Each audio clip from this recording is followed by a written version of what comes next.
A very good afternoon to all my dear students. So students, I hope that we have covered almost 70% of chapter number 3, which is risk assessment and internal control. So I hope whatever we have done in the last two sessions, you all have gone through that from your module in entirety. As I always say, that you're supposed to read in between the lines, you're supposed to read the illustrations, the case study, or test your understandings, whatever questions or whatever examples are given in your module. So quickly send in your replies whether you all have gone through this chapter till where we have covered from your module. So Om Krishna is saying yes, ma'am. Others also please reply. And students in this chapter majorly are three topics are left, like essay 320, materiality, right? Then we are left with the automated environment topic and one or two paragraphs with respect to essay 330, right? So what I'll do is I'll start with essay 320 first, that is materiality in planning and performing an audit. And then we'll be covering the rest of the chapter, the topics which are left. And if time will permit, we will go through the entire chapter once again, right? So let me just share the screen with you.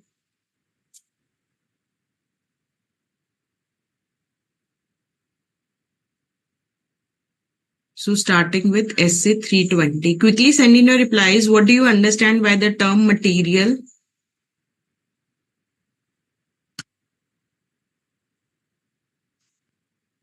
Mohammed Shoaib is also saying that he has done. That's good. Others also please reply. So I've asked you as to what is meant by the term material or materiality.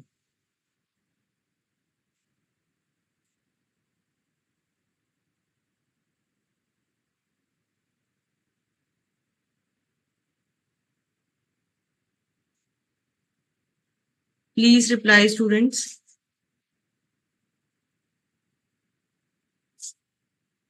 So see, materiality is quality of being relevant or significant, right? Quality of being relevant or significant. Students, if you remember in our first chapter, when we were doing essay 200, we have done that auditor has to obtain a reasonable assurance that financial statement as a whole are free from material misstatement. So there we studied about the term material. When we did essay 315, the auditor, he identifies and assesses the risk of material misstatement. Again, material, right? So what is meant by material? It means the quality of being significant or relevant, right? To whom? So we'll be studying materiality in planning and performing an audit. So as an auditor, when the auditor has to give an opinion, he is concerned with the material misstatement. Misstatements are what? Mistakes which can be due to error or fraud, right? So he is concerned with what? Material misstatements. So now what is meant by being material or materiality with respect to the planning and performing an audit? What are the materiality level, or you will be studying about performance materiality. So all this we are going to study in detail under essay 320, which is, the name is materiality in planning and performing an audit, right? So it says that essay 320, it basically says that, see, we have seen the dictionary meaning, that quality of being relevant or significant. Now, as per essay 320, misstatement, which is material, it basically means that any misstatement, you all are aware now what is misstatement? It is basically mistake which can be on account of error or fraud, right?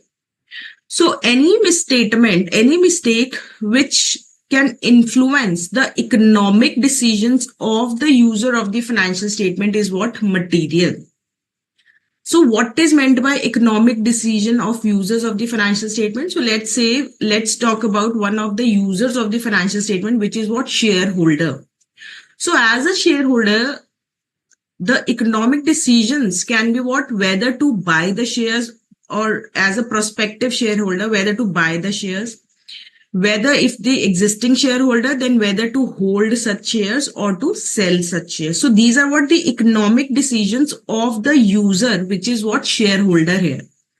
So any misstatement mistake which can influence the economic decision of the users of the financial statement is what? Material misstatement as per SA 320, right?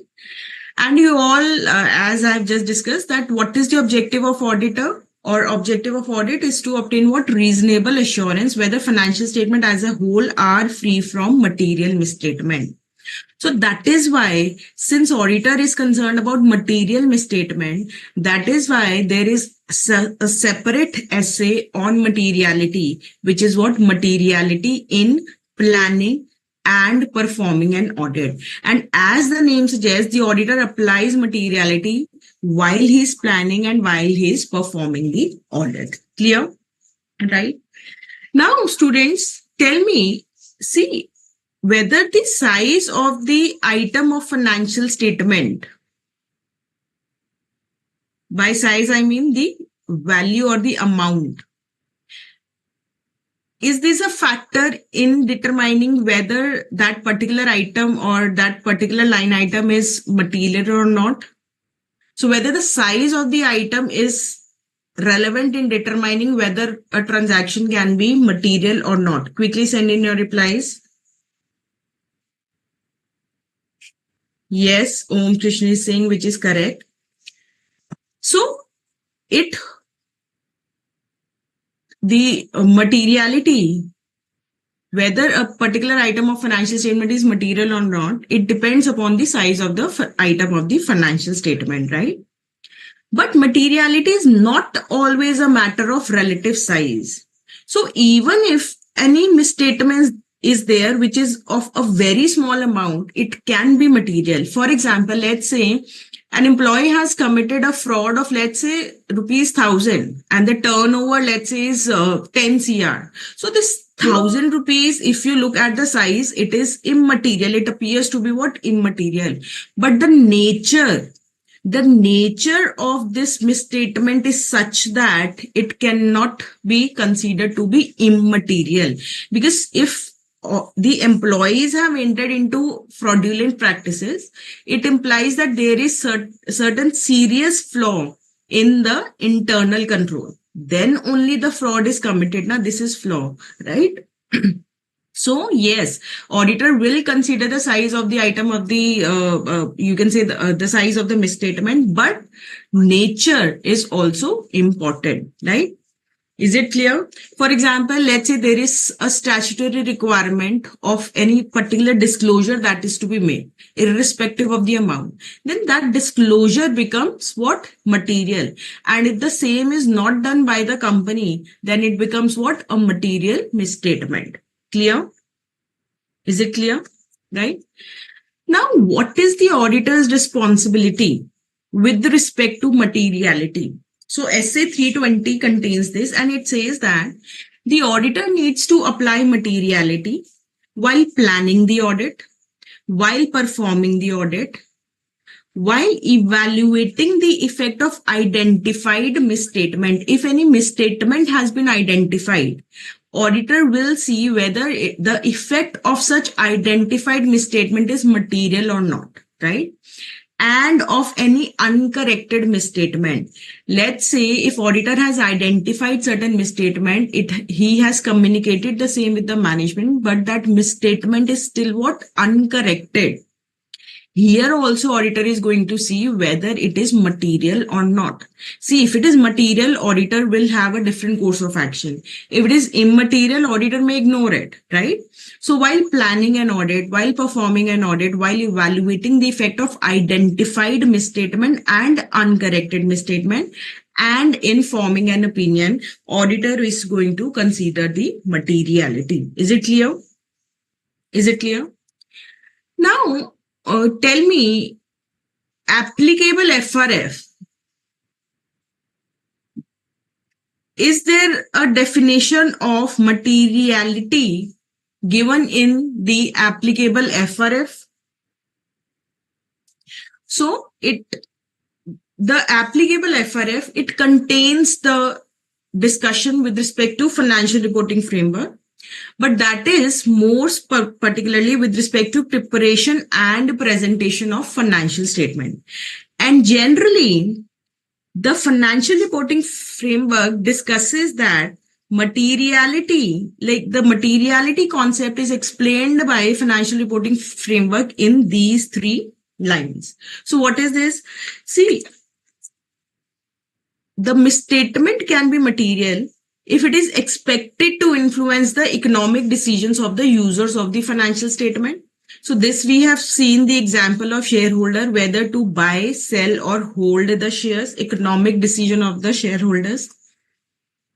Judgments about materiality are based on surrounding circumstances plus the size and nature of that the transaction, right?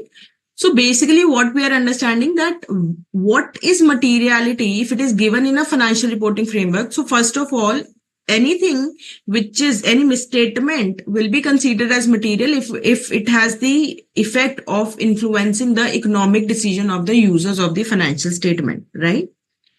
And the judgments that are made about materiality, these are based on what surrounding circumstances, along with considering the size as well as nature of the misstatement. Further, whenever the financial statements are prepared or whenever anything is to be considered as material, then the common financial information needs of the users are considered and not the specific needs of any particular user. So commonly, what will be material for any user of the financial statement, this is considered and not the specific need. And students, this basically provides a frame of reference for the auditor also. So auditor, when he's planning and performing an audit, what he'll see, okay, this misstatement is going to affect the decision of the users of the financial statement. This is material. So for this transaction or this misstatement, I am going to devote my more resources, team and time, right? Same way, he will make judgments about materiality based on the surrounding circumstances and considering the size and nature of the misstatement. Further, what is kept in mind? The common financial information needs of the user and not any specific need of the user, of a particular user of the financial statement. Is it clear? Right? So, if the financial reporting framework provides the definition or the discussion as to what is material, that is to be considered. If no such discussion is there in the financial reporting framework, so this framework will provide a general discussion as to what is to be considered as material. Is it clear? Is it clear? Now, see, when the auditor is considering as to whether a particular misstatement is material or not, it is a matter of what? Professional judgment, right? And when the auditor is considering this, see, once he has considered that, okay, this misstatement, this particular aspect is going to be material for the you can say for economic decisions of the users of the financial statement, then such thing provide a basis for the auditor for determining the nature, timing, extent of the risk assessment procedures. Because now see, when auditor has considered, okay, this material, this misstatement can be material. So obviously, when he is identifying and assessing the risk of material misstatement, he will divert his risk assessment procedure towards that particular item in identifying and assessing the risk of material misstatement. So such procedure, when he is identifying and assessing the risk of material misstatement and when he is determining the nature, timing, extent of the further audit procedures. Simple. Tell me, is it clear? Now students, we are saying that auditor sets a materiality level and then he determines that, okay, this is the level where the misstatement will be considered as material. So let's take an example. Let's say Auditor considers like how the materiality will be calculated, what data will be used, that will be doing, I think next topic is that only, which is benchmarks. So let us try to understand that. Let's say auditor considers that 5% of profit before tax, this is my materiality level. Now let's say this comes out to be, let's say 2 lakhs. So any misstatement up to 2 lakhs is fine, but any misstatement above this will be what? Material. So this is how materiality will be decided. Yes, performance materiality will be considered here, which we'll be discussing just now as to what is meant by performance materiality. But by taking any of the items of the financial statement, by applying a particular percentage according to his professional judgment, auditor determines the materiality level. Now, any misstatement above that level is what? Material, right? Right. Now, so can I say that any misstatement below the materiality level is not material? So there cannot be a general rule like this. Why? Because we have seen that the nature of the misstatement is also relevant. So even any of the misstatement which falls below the materiality level, that will become material based on the nature of the such misstatement, right? Is it clear? Now see, when the auditor is determining, the way I gave you an example of 5% of profit before tax. So when the auditor is determining the materiality level, he can take different perspectives. Like he can consider as to what is going to be the impact of such item on the P&L, balance sheet, expense or income, right? He can have a comparison with the previous year. Or if there is any statutory requirement, let's say, if you remember, I gave an example that nature of the transaction can also lead to misstatement with material. So let's look at these two examples. So Division 1 of Schedule 3 of the Companies Act requires that any item of income or expenditure which exceeds 1% of the total revenue from operations or rupees 1 lakh, whichever is higher, this needs to be disclosed separately. So whether this amount of 1 lakh or whatever is the higher amount, whether it is up to the materiality level or above the materiality level, or if it is below the materiality level, this disclosure is very much material. Why? Because it is a statutory requirement for the company to give such a disclosure. And if such disclosure is not given, then it becomes what? A material misstatement, whether that amount exceeds materiality level or not. But since it is a statutory requirement, the nature of this misstatement, when will it become a misstatement? When the same is not disclosed by the company, or when the amount so disclosed is incorrect. So then it becomes what? A statutory requirement, and such misstatement is what? Material. Same way, there is another disclosure requirement by the Division 1 Schedule 3 of the Companies Act, which requires a company should disclose in notes to account shares in the company holding more than 5%, specifying the number of shares held as per the requirements of Division 1 Schedule 3 of the Companies Act. Students, you all must have gone through this point in your chapter number 5 also, since these are revisionary sessions. So I'm considering that you all are aware about this also. So since this is one of the statutory requirement, so if the same is not disclosed in the financial in the notes to accounts by the company, it becomes what? Misstatement. And since it is a statutory requirement, it will become what? A material misstatement. So I hope now you are able to understand as to why auditor is considering materiality when he is determining the basically when he is planning and performing audit, why he is determining the materiality. Let me just have a look at your query. I can see one or two query.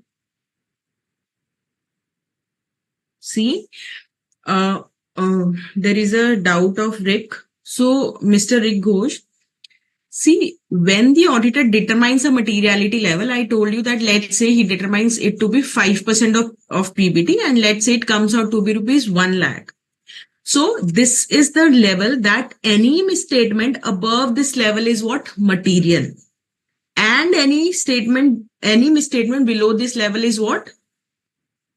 Not material, and the same can be ignored. Abhi I am not discussing the topic of performance materiality here, because when we will discuss this topic, this example is going to change, right? But let's say any statutory requirement is there which requires a disclosure of disclosure in the financial statement of, let's say, 50,000. Now this 50,000 is below this materiality level of 1 lakh, but still it will be relevant. The size is not exceeding the materiality level, but the nature of this misstatement is such that if, let's say, the management, the entity has not shown this disclosure, has not given this disclosure, the nature is such that it is a statutory requirement required by Schedule 3 of the Companies Act, and the company has not given this disclosure. So now, though it is not meeting this definition of materiality, but still it becomes what? Material, right? So when I mean this level of materiality, so here I'm talking about this 1 lakh level. So this is what? 50,000 disclosure is required. The amount is less, but the nature is such that it becomes material. So is it clear, Rig Ghosh?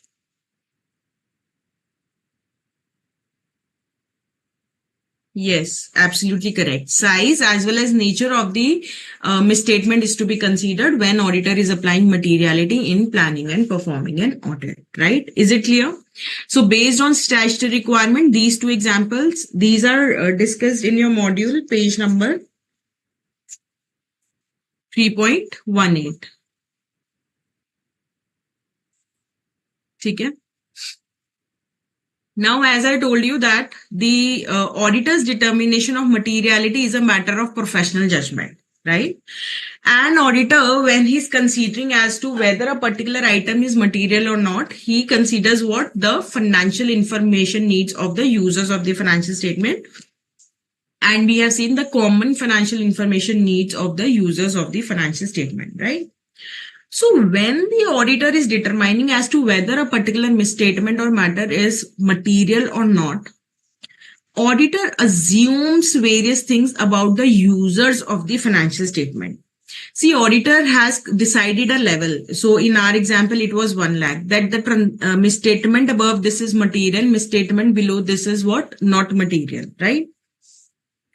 Now, when auditor is determining this materiality after applying his professional judgment, he is making various assumptions based on which he is determining the materiality. Assumptions about the users of financial statement. This topic is on page number 3.19. So users of financial statement, right? So when the auditor is determining materiality, he assumes that the users of the financial statement, they have reasonable knowledge of the business and economic activities, and that the users have the willingness to study the financial statement with reasonable diligence, right? So he's considering that the users of the financial statement, they have reasonable knowledge, right? About the business and economic activities, and that they have the willingness to study the entire financial statement also with reasonable diligence, right? Further, the auditor assumes that the users of the financial statement, they understand that financial statements are prepared, presented, and audited to the levels of materiality. See, then only, auditor, when he's considering materiality, he's considering as to whether such matter is going to affect the economic decisions of the users of the financial statement. So about these users, auditor, first of all, he's assuming that they have the reasonable knowledge about the economic and the business activities, and they have the willingness to study the financial statement with reasonable diligence. Then the users of the financial statement, they understand that the financial statement are presented, prepared, and audited to the levels of materiality. Then he assumes that the users of the financial statement, they recognize the uncertainties inherent in the measurement of the amounts based on the use of estimate, judgments, and consideration of the future events. That the users are aware that there will be future events, there will be certain uncertainties, right? And further, that the users of the financial statement, they make reasonable economic decisions on the basis of information on the financial statement. Based on these assumptions about the users of the financial statement, after applying his professional judgment, auditor determines the materiality level while planning and performing the audit. So you may get a direct, you can say a 4-mark question, that what are the assumptions that the auditor draws about the users of the financial statement when he is determining the materiality levels. So first of all is that they have reasonable knowledge, willingness to study study what financial information with the reasonable diligence. They understand the financial statement are prepared, presented, and audited to the levels of materiality. They recognize the uncertainties inherent in the measurement of amounts. That is, they are aware about the concepts of estimates, judgments, or consideration of future events, and that the users of the financial statement, they make reasonable economic decision on the basis of information of the financial statement. So is it clear?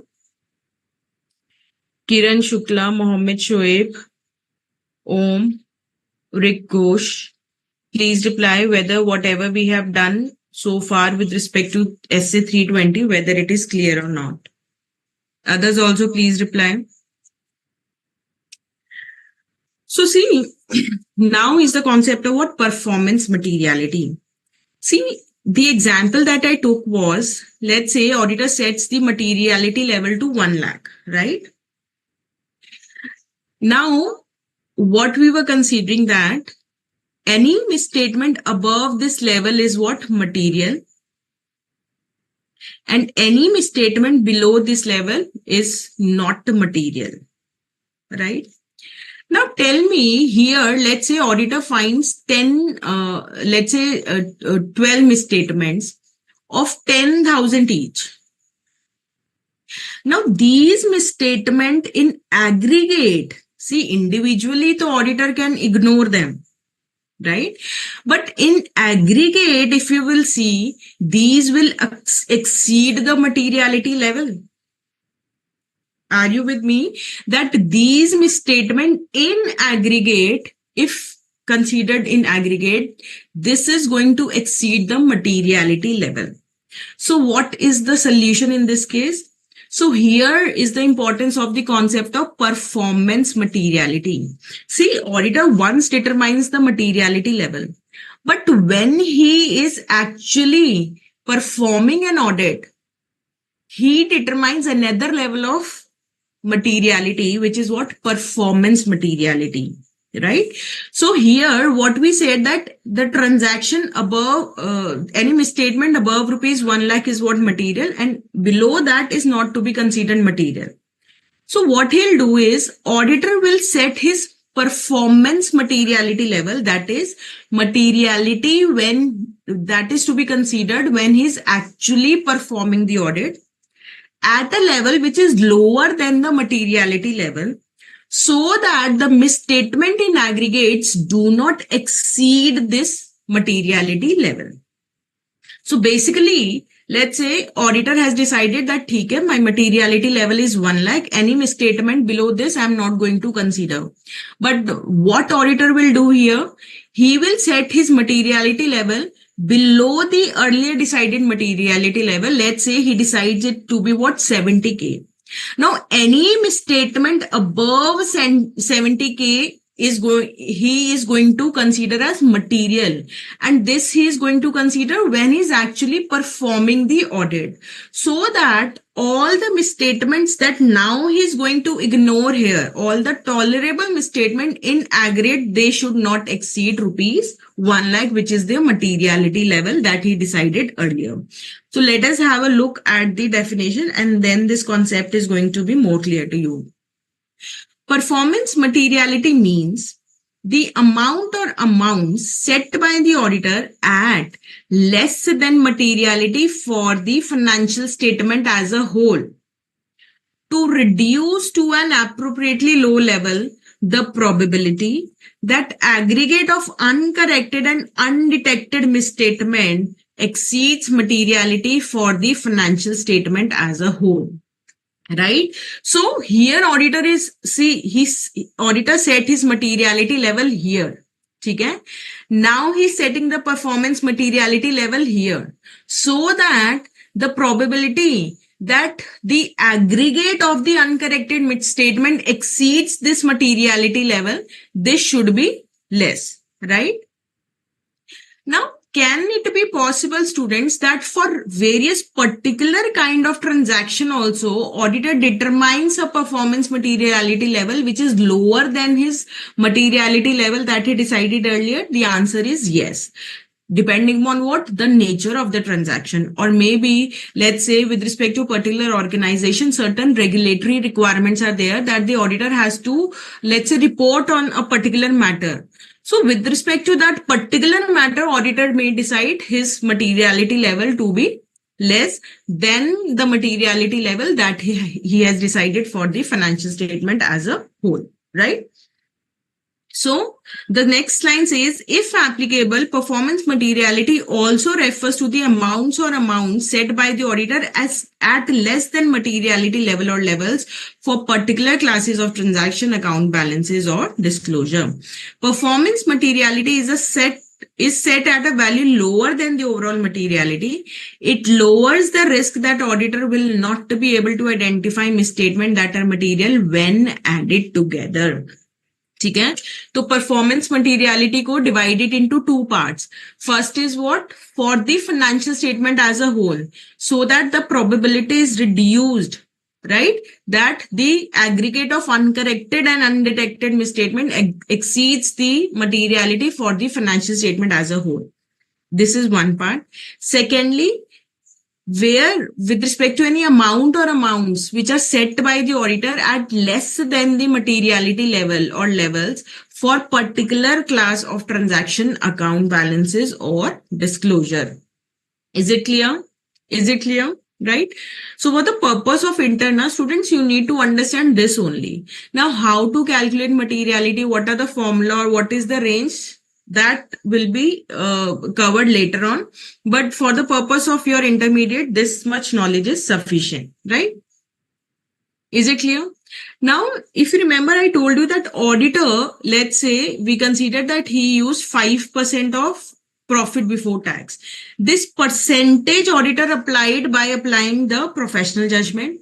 This benchmark that the auditor is using, this is also selected after applying his professional judgment. Let's say with respect to a profit-oriented organization, manufacturing concern, the auditor may take the benchmark as profit before tax. But this profit figure cannot be taken with respect to, let's say, a non-government organization, charitable trust, right? So depending upon the nature of the entity, the circumstances, and applying his professional judgment, auditor is going to apply the percentage as well as he's going to select the benchmarks. So now let us just discuss this concept of benchmark. I hope whatever we have done so far is clear. Quickly send in your replies.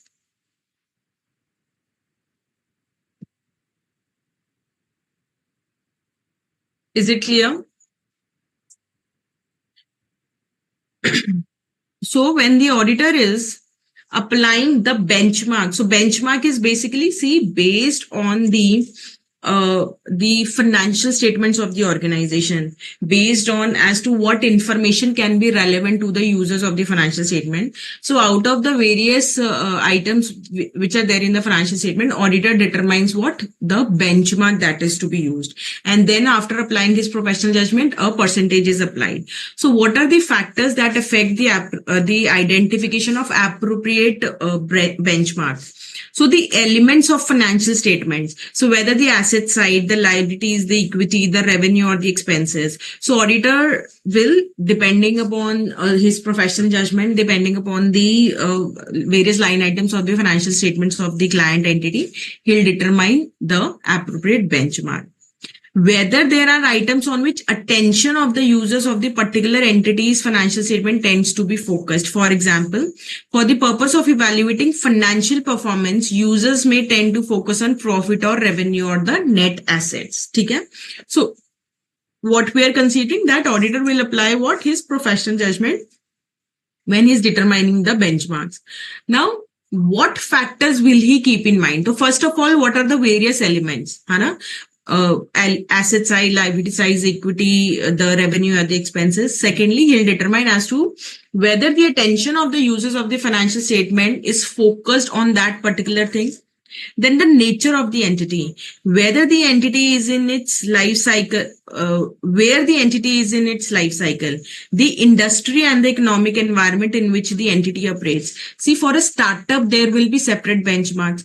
For an entity which is, let's say, 20 years old, there will be separate benchmarks. If an entity is financed solely by debt, rather than equity, users may put more emphasis on the assets claims than on entities earning. See, equity shareholders are more much interested in the profits, right? Because they'll be getting what dividends. But where the company is financed more by debt, so in that case, let's say debenture holders or let's say all those creditors, they will be more concerned about the assets, right? Because they are interested in the interest. They are not getting anything out of the profits as such. So they are more interested about the assets. So auditor is going to consider that. And last but not the least, the relative volatility of the benchmark. Volatile benchmark means unstable benchmark, right? So if let's say, for example, during the year, the profit before tax of the company, the profits of the company, they are not normalized. While going through the P&L, auditor finds that there is some huge loss due to fire, which is there in the current year only. So here the auditor will consider that these profits are not following any trend as such. So he may consider the profit figures of the last years. And after normalizing that, after bringing that to the current level, auditor may consider it for determining the materiality levels, right? So is it clear? So these are the factors. So these are various elements of the financial statement, the attention of the users of the financial statement, where it is more focused, the nature of the entity, its life cycle, the industry economic environment in which it operates, the ownership structure, the way it is financed, right? And last but not the least, the relative volatility. See, if any of the items of the financial statement is highly unstable, volatile, so auditor is not going to consider that, right? Is it clear? Is it clear? Is it clear? Quickly send in your replies. And see, when the auditor is deciding as to what will be the chosen benchmark, he may refer to the various financial data that is available. For example, the prior period's financial results. So out of that, he may consider any benchmark. The period to date financial results and the financial position. So up to the date when he has come for the audit, the financial statement up to that date he may consider. Budgets forecast for the current period.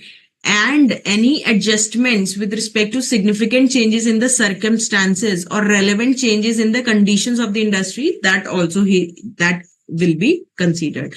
So basically, this topic talks about that what data can be used when the auditor is determining what any benchmark. Simple. Is it clear? Is it clear? And again, the percentage that is to be applied, that will be what? It depends upon auditor's professional judgment. See, let me just take you through the module. Just a minute.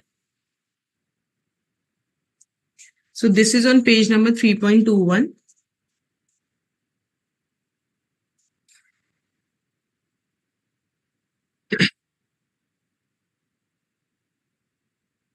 I will take you through the module for this entire essay. First, let us just complete this topic. So it says that this is on page number 3.21, paragraph 2.6.2. Determining a percentage to be applied to a chosen benchmark involves the exercise of professional judgment. This you all are clear because we have discussed here that it depends upon auditor's professional judgment.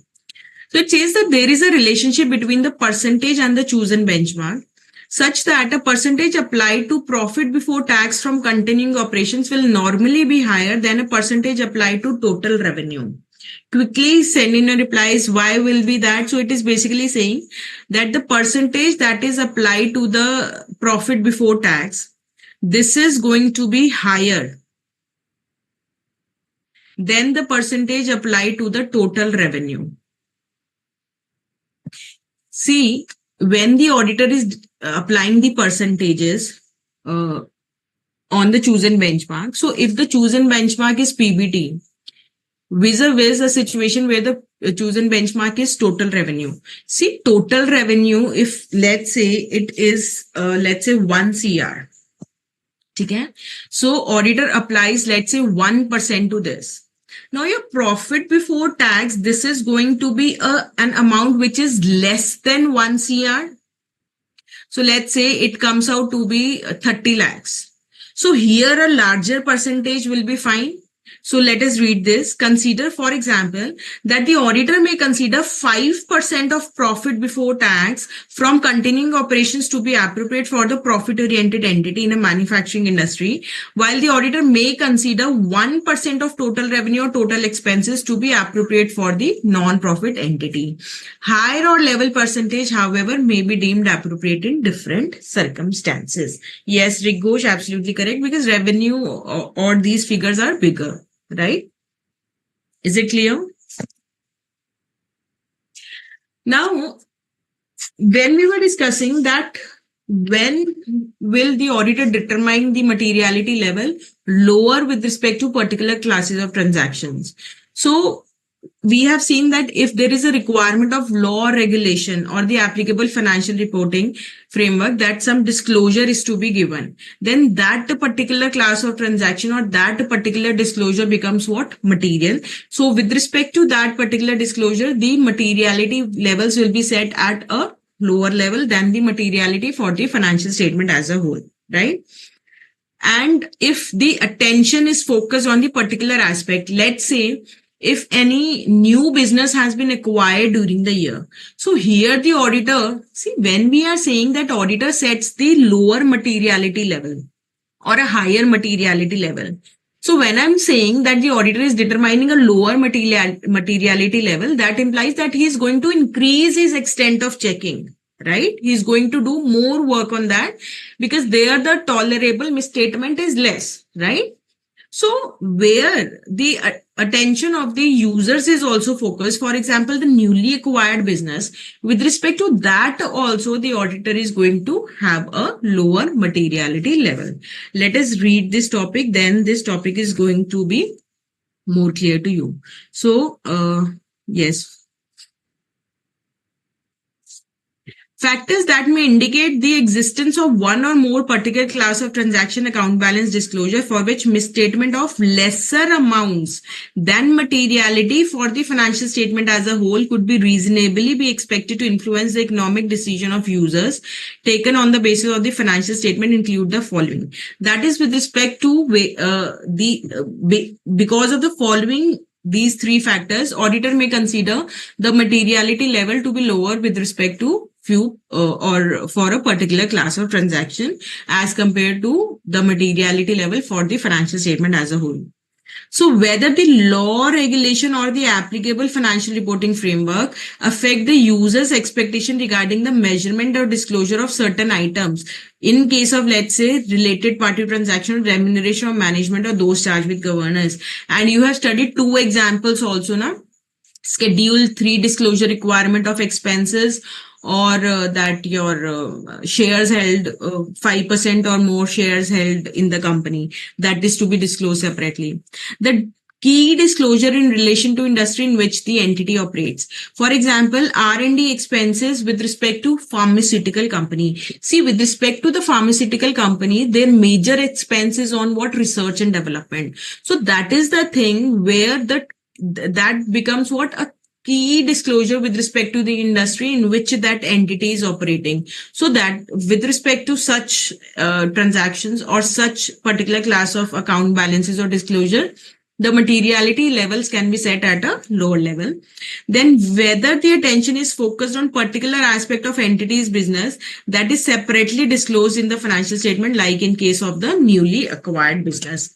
So these are the situations. So again, here it forms a 3-mark question, that what are the factors that indicate the existence of one or more particular classes of transaction where the materiality level has to be set at the level which is lower than the materiality level for the financial statement as a whole. So what is the first point? Law or regulation applicable financial reporting framework if any measurement or disclosure of certain items is there. Then the key disclosure with respect to an industry in which the entity operates, example R&D cost of pharmaceutical company. And the third is what? Whether attention is focused on a particular aspect of entity's business that is to be separately disclosed. Example we took off is in case of a newly acquired business. I hope it is clear.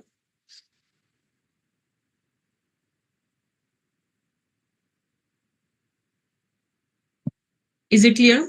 And if I ask you that, can there be revision in the materiality level? So once a materiality level has been decided, can the auditor revise that materiality level? Quickly send in your yes or no.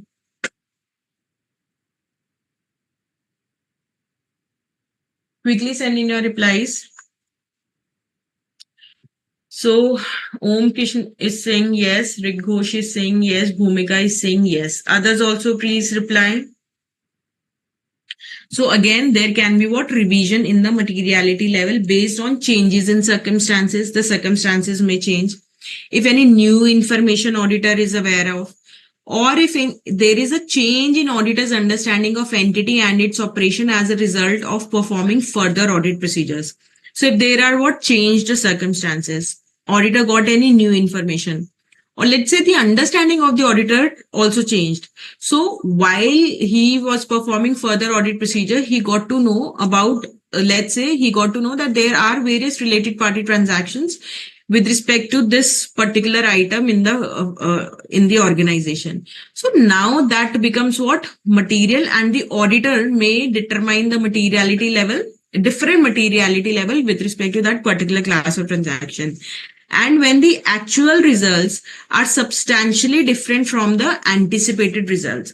So let's say when the auditor was determining the materiality level, he based his determination on some anticipated results, some results that were anticipated by the management. Now the actual results are different. So in this case also there can be what? Revision in materiality level. Very simple. Change in circumstances, new information, change in auditor's understanding of entity and its operation as a result of performing further audit procedure, and the actual results are different on what was his assessment of materiality from the anticipated results. Now, is the documentation of materiality required? Yes. Auditor is going to document the materiality for the financial statement as a whole, the materiality level for particular class of transaction, performance materiality, and in case of any revision, the same will also be documented. So Rik Ghosh, the answer to your question is no, right? So now the next topic is what? Materiality and audit risk. Now, students, you all are aware as to what is materiality, why we are studying this concept. You all are aware that auditor is concerned with what? The objective of the auditor in terms of SA 200 is to obtain a reasonable assurance that financial statement as a whole are free from material misstatement, right? So auditor is concerned with the concept of what? Materiality, right?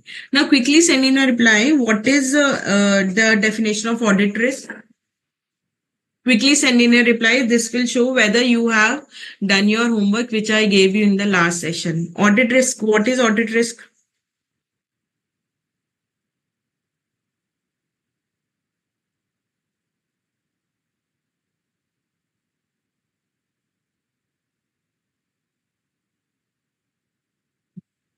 So it is the risk. Yes, Krishna, you are correct. But this is incomplete. Complete this statement, Krishna. So audit risk is the risk that the auditor gives an inappropriate opinion when the financial statements are materially misstated, right? Now, materiality and audit risk. You all are aware about these two concepts separately, right? Materiality and audit risk, these are considered throughout the audit. What is the name of essay? Essay 320, it is materiality in planning and performing an audit. So when the auditor is planning, when the auditor is performing, throughout he is considering materiality. Same way, audit risk is what? That the auditor gives an inappropriate opinion when the financial statements are materially misstated. So throughout the process of audit, the audit risk has been considered. So if I consider that what is the similarity between materiality and audit risk, so I can say that materiality and audit risk are considered throughout the audit, and most particularly when identifying and assessing the risk of material misstatement. That is, when auditor is performing his risk assessment procedures under SA 315 by identifying and assessing the risk of material misstatement through understanding the entity and its environment. So materiality and audit risk are considered throughout the audit, most particularly when identifying and assessing the risk of material misstatement, when determining the nature, timing, extent of further audit procedures. So when the auditor is responding, so when responding under SA 330, and where does the auditor determine the nature, timing, extent of further audit procedure? When he's planning, so SA 300. And in evaluating the effect of uncorrected misstatements, if any, on financial misstatement, and in forming the opinion on the auditors in the auditor's report, right? Is it clear? So this is the similarity between the materiality and audit risk. So see, there are a number of concepts in SA 320. But for the purpose of intermediate, you are required to cover these concepts only. Okay? So let me just take you through the module, and then we'll be doing the illustration which is given in your module relating to this topic of materiality. So quickly send in understood as to what is materiality. See, how the same is given in your module, that we'll be doing just now, but some part of the understanding should have been clear. Yes, Krishna, Om Krishna, you are correct. Okay. So materiality, and what is the name? Materiality in planning and performing an audit. It states that misstatements including omission are considered to be material if the individual or aggregate could reasonably expect it to influence the economic decision of the users. I gave you example of what? Shareholders here, right? Right? The objective of an independent auditor is to see whether the financial statement as a whole are free from material misstatement. So here lies the significance of materiality. Why? Because the auditor is concerned with material misstatement, right? And we have seen that materiality is not always a matter of relative size. It can be what? Due to nature also. For example, here the example of fraudulent practices is given. And here example of your disclosure. See, these example also explain this concept of materiality with respect to nature very clearly. Okay. So when the auditor is just a minute. So when is the auditor required to consider the concept of materiality? We have seen the auditor needs to consider it when he's planning the audit, when he's performing the audit, when he's evaluating the effect of identified misstatement on audit and of uncorrected misstatement, and when he's forming an opinion on the financial statement. Okay, is it clear? Now, when the auditor is here the topic that is given is what? That the financial reporting framework often has a discussion with respect to what is to be considered as material. So misstatements including omission are considered to be material when they are expected to affect the decisions of the users of the financial statement. Judgments about materiality are made in light of surrounding circumstances and considering the size and nature of the misstatement or both. And judgments about matters that are material to the users are considered for the common financial information of the users as a group. The possible effect of misstatement on specific individual users whose needs may vary is not considered. Clear? Is it clear? And this provide what? A frame of reference for the auditor also. Clear? See, students, I am highlighting only the keywords here so that you are able to understand as to how to pick up the keywords from your module. Right? And when the auditor determines that, okay, this particular item, this particular misstatement is material, such kind of judgments provides a basis for nature, timing, extent of risk assessment procedure in identifying and assessing the risk of material misstatement and in determining the nature, timing, extent of the further audit procedures. I hope it is clear. Then it basically says that materiality level for certain class of transactions can be at a level which is lower than the materiality level, and these are the two examples. Okay, Bhumika, I'll take up your doubt as and when the related topic will come, and Kiran Shukla, I'll take up your doubt as and when the related topic will come. Now, when the auditor is determining materiality is a matter of what? Professional judgment, and what are the various assumptions that the auditor takes with respect to the users of the financial statement, that they have reasonable knowledge of business economic activities, they have the willingness to study the financial statement with reasonable diligence. Diligence is what? Due care. That the users understand the financial statement are prepared, presented based on the levels of materiality, that they recognize the uncertainties inherent in the measurement of amount based on estimates, judgments, and consideration of future events, and that the users make reasonable economic decision on the basis of information in the financial statement. Now, what is performance materiality?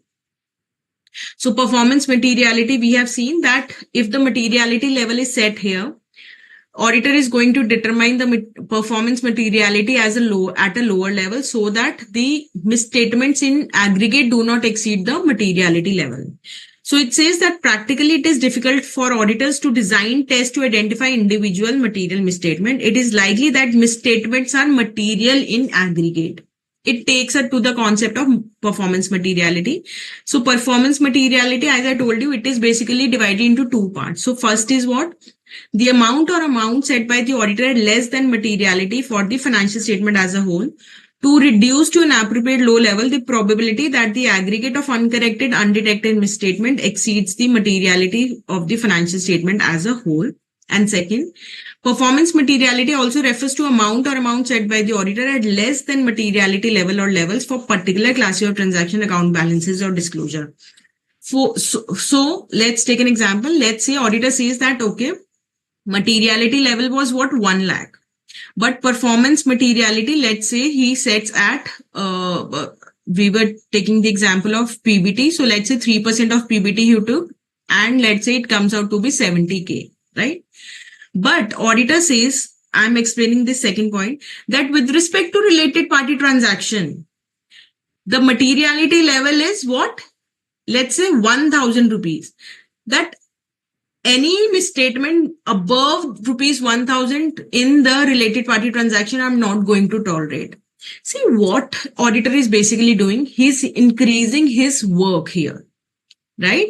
Because his tolerable misstatement is decreased. So when the tolerable misstatement is very less, you are going to increase your level of checking only, right?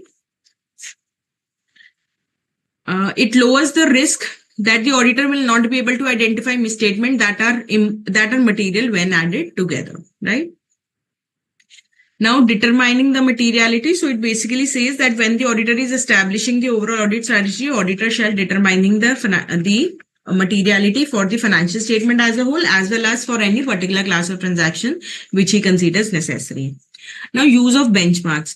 So what are the benchmarks? So benchmarks basically based on the various items of financial statement, based upon that what the users of financial statement will be focused on, based on the nature of the entity, the relative volatility. See, why will auditor not take a volatile benchmark? See, if a benchmark, a particular item of a transaction, it is not stable. See, when the auditor determined materiality, he uses this concept, he uses this assessment in the next year audit also. So it is very logical na, that auditor is going to take a item of the financial statement which is stable, because throughout the process of audit he is going to consider materiality. Now if he considers a benchmark which is changing, which has this kind of graph throughout the year, so he will have to change his materiality so often during the process of the audit. So that is why a benchmark which is stable, auditor is going to consider that. And as I told you, that he may use such assessment of materiality in the next year also, right? So Kiran Shukla, is it clear? And suppose there are new startups, so there the profit will not be the benchmarks, but yes, he may use the expenditure that has been incurred. If you remember, we took example of pharmaceutical companies here. We took the example of pharmaceutical company. So when it will come na, Bhumika, I'll just show it to you. So factors that may affect the identification of an appropriate benchmark include the following. Meanwhile, Kiran Shukla, please reply whether your doubt is clear or not. So the elements of financial statement: asset, liability, equity, revenue, expenses, whether there are items on which attention of users of particular entities financial statement tend to be focused, the nature of the entity, the life cycle, the ownership structure, the way it is financed, right? And the relative volatility. And the auditor may use various benchmarks depending upon the circumstances, that is reported income, PBT, total revenue, gross profit, total expenses, total equity, or the net asset value. Clear? Now, the chosen benchmark, the auditor may use the various financial data that is available, which can be prior period financial data, period to date financial data, budgets, forecasts, and any adjustments in the condition or any relevant changes in the industry economic environment that will also be considered. Now, this we have seen that auditor, when he's determining the chosen percentage, he applies his professional judgment. And if he is applying any percentage to the PBT, it will be what? Higher as compared to what he is applying to the total revenue, right? And see, Bhumika, for your doubt. So materiality level. So this topic is basically discussing as to when the materiality level will be set at a level lower than the materiality level for the financial statement as a whole. So when there is a law, regulation, or applicable financial reporting requirement requires any measurement or disclosure, then the key disclosure in relation to industry in which entity operates. So it can be what? Research and development cost of the pharmaceutical companies. So Bhumika asked that, ma'am, in case of newly incorporated entity, how will auditor choose benchmarks? So it can be with respect to the expenditure that has been incurred so far, right? And whether the attention of the is focused on particular aspect of the entity that is newly acquired business. Right? And let's say if it is a new startup, so here the auditor may consider that, okay, I'm going to check each and everything in this detail. Each and everything is material for me. So this can also be a situation, right? Bhumika, is it clear? And revision, it is possible based on what? The change in circumstances, or if any new information comes to the auditor, change in auditor's understanding, and if the actual financial results are different from the results that he has anticipated period end results, then the auditor may consider a lower or higher level of materiality. He is going to document materiality for the financial statement as a whole, materiality for the particular class of transaction, performance materiality, and any revision that is required.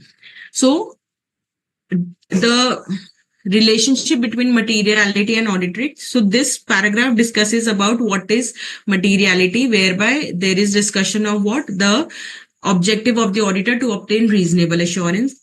This is basically the definition of audit risk, and then that materiality and audit risk are to be considered throughout the audit in identifying and assessing the risk of material misstatement, determining the nature, timing, extent of further audit procedure, and evaluating the effect of uncorrected misstatements, if any, on the financial statement, and informing the opinion of in the auditor's report. So with this, our topic of materiality is finished, but let us just have a look at illustration 3 on page number 3.24.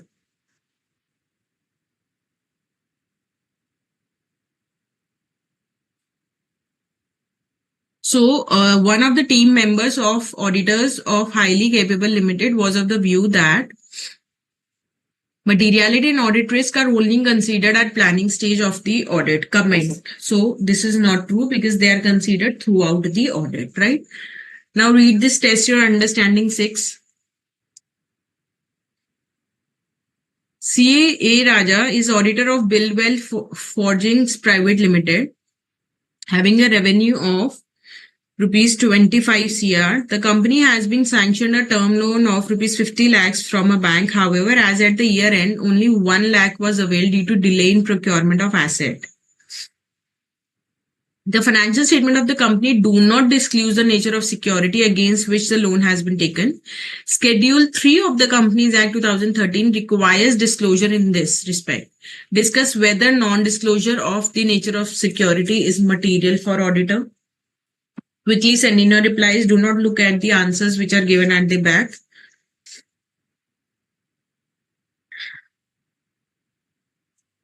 So here it is mentioned that the revenue is what? Rupees 25 CR, and at the year end only 1 lakh was availed. So this appears to be what? If you consider the size, it appears to be what? Immaterial, right? But since the disclosure requirement is there, so this is a statutory requirement. So this is what? A material disclosure requirement. Bhumika is saying disclosure is statutory requirement, therefore non-disclosure will be a material misstatement, which is correct. Komalpreet is saying material because it is a statutory requirement. Others also please reply. And Kiran is saying her doubt is clear. Bhumika, you also tell me whether your doubt is clear or not. So I hope SC 320 is clear to all of you. So Bhumika is also saying ma'am, it is clear. So we will do one thing. We will take a break of 10 minutes here. And after the break, I'll be starting with the topic of what? Your automated environment. Let me just take the relevant page.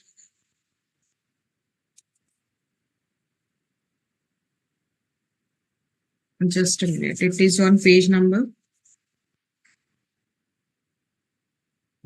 3.54, right?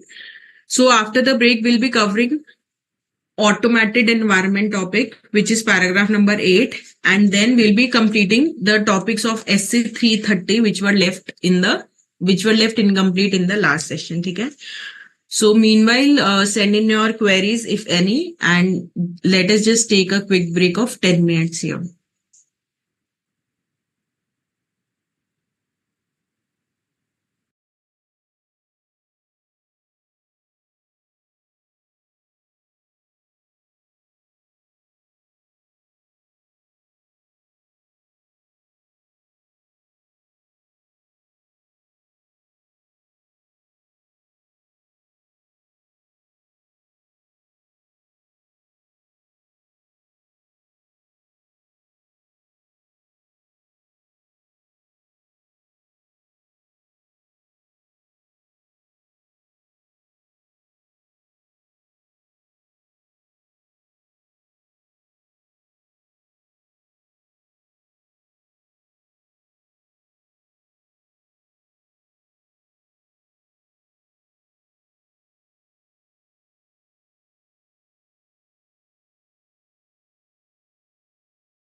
Heidi, start करें.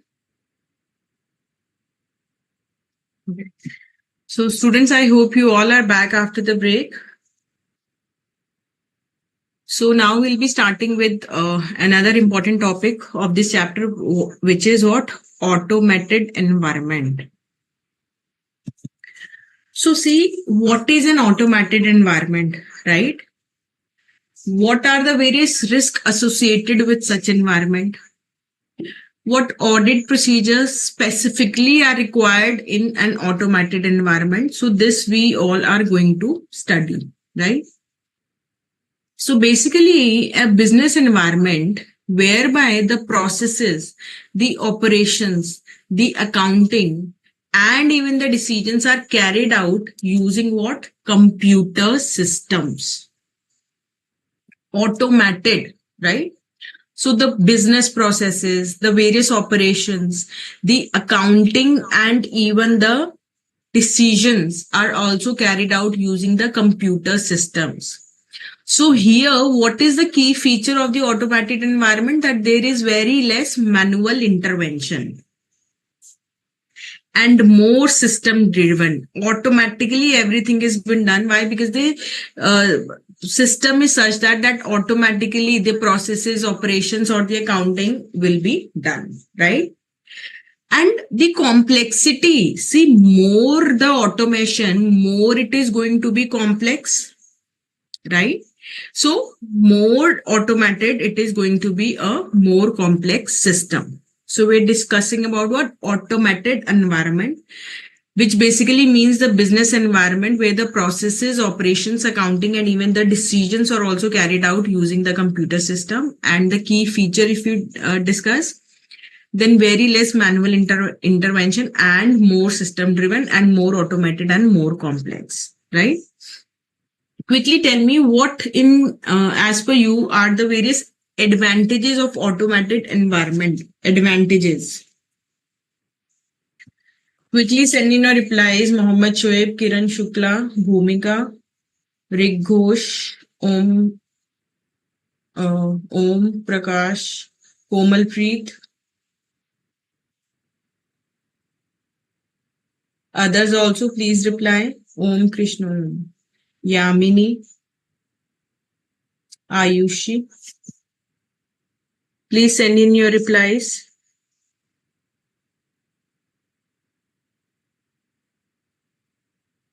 Send in your replies.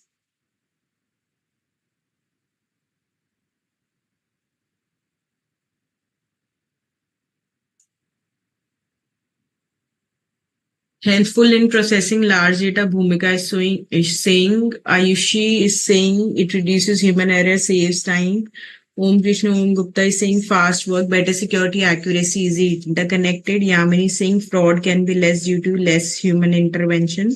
Rig Ghosh is saying less reliance on human. Correct.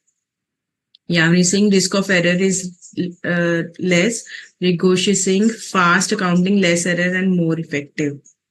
So these are absolutely correct. So what are the various benefits of, or the key features you can also say, of the automated environment? So it enables faster business operation, simple. Accuracy in data processing and competition, again very simple. Ability to process large volume of transactions. Integration amongst business operations.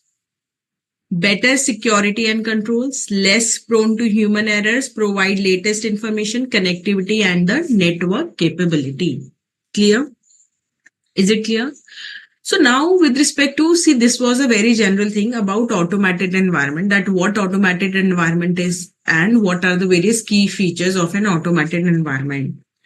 Now, when the auditor is understanding the automated environment, he is actually understanding as to how the IT, the information technology department is organized, how the IT activities, how the IT activities are being carried out.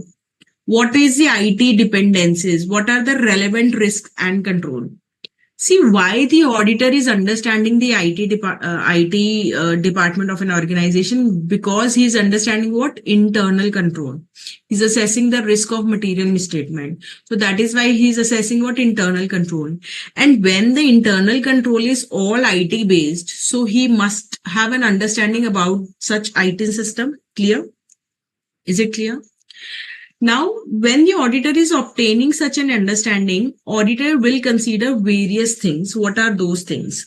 So, see, just try to understand that. Let's say you are conducting the audit of a manufacturing concern, and they have a completely computerized or automated system whereby all the information processes activities that is IT based, right?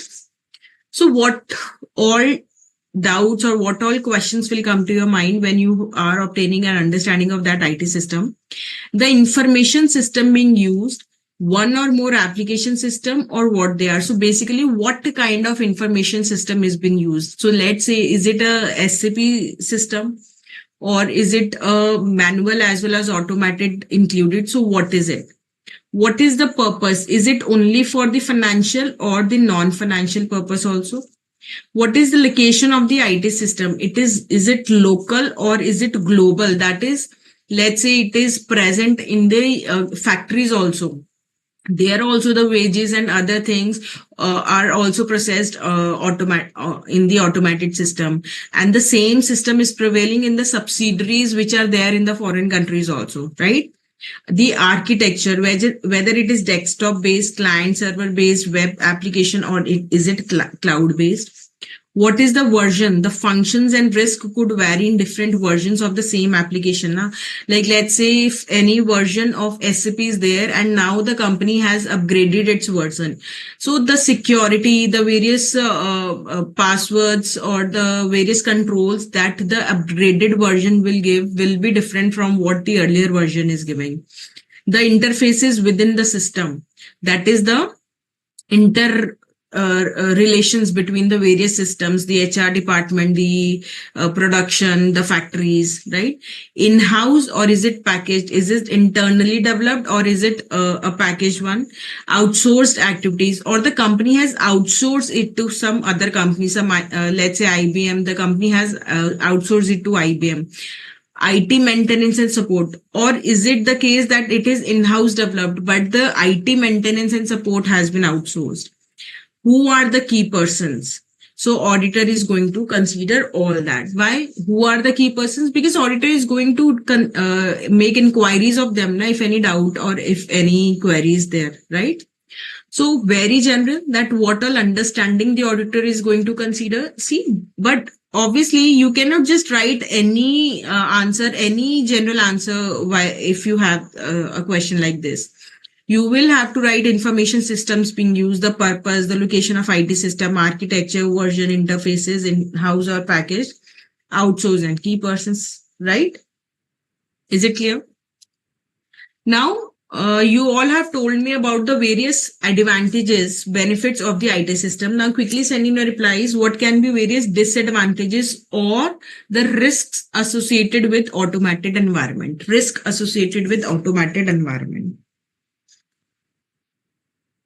Quickly send in your replies.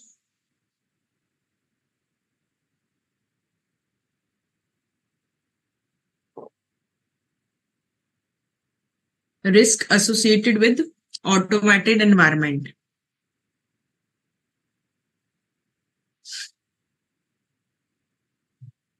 Rig Ghosh, Yamini, Bhumika, Ayushi, Om Krishna Om. Om Krishna Om is saying misuse, unauthorized access, unwanted changes. Correct. Others also please reply. And in fact, Om Krishna, you will see that you have given me 3 points. All of the points which we are going to study revolve around these 3 points only. Komalpreet is saying inaccurate processes, data breaches. Ayush is saying there can be some mistake in formula in it and whole accounts will get wrong. Rigosh is saying technical errors. Bhumika is saying difficulties in making changes. Yamini is saying outdated technology. Bhumika is saying system errors, which is absolutely correct. Yamini is saying data loss. Absolutely correct. See, this is again very easy topic. So what are the risks associated arising out of the use of IT system? So inaccurate processing of data or processing of the inaccurate data or both. So inaccurate processing of data. So here the data is correct, but the processing that is been done is wrong. And processing inaccurate data is what? The data which has been fed is inaccurate, right? Is it clear? Unauthorized access to data. And there is one more point relating to access, which is what? Excessive access or privileged access. See, the person or the IT department who has implemented the system, they are having access to each and every, you can say, application, inbuilt application or inbuilt system within the system, within the IT system. So they are having excessive access or privileged access, right? So these 2 points are relating to what? Access. Then many of you have talked about changes. So direct data changes. Someone may change the data at the back end, right? So now we are discussing about 3 points relating to changes. Then unauthorized changes to systems or programs. Failure to make necessary changes to systems or program. So it might be, let's say, unauthorized access changes. So you all are aware that a person who is not authorized, he is making the changes to the system, maybe using somebody else's password, or maybe he's from the IT department, he has the excessive access, privileged access, right? Now, failure to make the necessary changes. For example, let's say the GST rate changed from 5 to 18%, but the same is not being changed in the system. So failure to make necessary changes, right? Then is what? Loss of data, as many of you have answered this also. There can be loss of data. Lack of adequate segregation of duty. See, segregation of duty is one of the internal controls now, whereby the person, let's say, who is making the entries and person who is making the payment, both are different, right? But here it might be possible that because everything is computerized, so with a click of a button only, one person is able to, make the entry as well as make the payment. So there will be lack of segregation of duties. See, Rick Ghosh is saying, how can there can be unauthorized access? See, if I'm aware about your password ID, if I have the intention to manipulate the data, I may use that. Or here I gave example of the those who have implemented the system. They are aware as to how to access the system, the passwords, the username of the persons who are using it. Let's say of the accounts department. So they have the excessive access. Rick Ghosh, is it clear? Yes, these limitations can be prevented with due care, but these are the risks. So risk is what? Possibility that something wrong may happen. That is why we are saying the risk. Okay, Rick Ghosh, is it clear? So what are the risks? Inaccurate processing of data, processing inaccurate data. 2 points relating to access, which is what? Unauthorized access to data or excessive access or privileged access.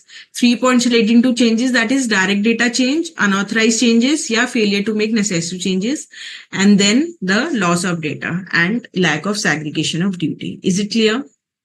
Is it clear? Now, students, tell me, when the IT system is being used by the client organization, will there be an impact of the IT related risk? These are the IT related risks that we have just discussed. Will there be an impact on the auditor's procedures that he's going to perform?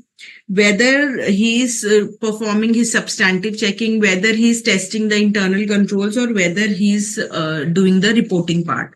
So will there be any impact on the substantive checking or the control when he's testing the internal controls or when he's reporting? So Bhumika is saying yes, ma'am. Others also please reply. So there is going to be an impact, and this is a very good question for a 3 marks. This makes a very good question. So impact of IT related service, impact of IT related risk on substantive checking, on the control, and on reporting. Right? So if not mitigated, see, mitigated is what? Removed. Right? So if such risk has been removed, any safeguards have been taken, then there is no impact. But if the same has not been mitigated, then it is going to have an impact on the auditor's substantive checking. So what is substantive checking? If you remember, I have told you in the last session that this is basically what? The detailed checking, the test of details or the substantive analytical procedures that the auditor is going to perform, right? Now, on the substantive procedures that the auditor is going to perform, see, auditor is going to see as to whether the IT risk that are there in the entity's IT-based system, if let's say there is a risk that the calculations that are being done by the IT system is not correct, or the information that is appearing from the IT system is not correct. Now, what is going to happen? The auditor is going to perform what? Detailed checking now. Because there is what? Non-reliance on the data. Now, see, the data that is getting generated from the information system, on that only the auditor was going to perform his audit procedures. So his checking is going to improve. Why? Because he is not aware now whether all information is appearing or not, whether the information is complete, whether the information is accurate. So he will have to perform what? Detailed checking. He will have to have an increased substantive checking of the transaction. Is it clear? Right? Right? Is it clear?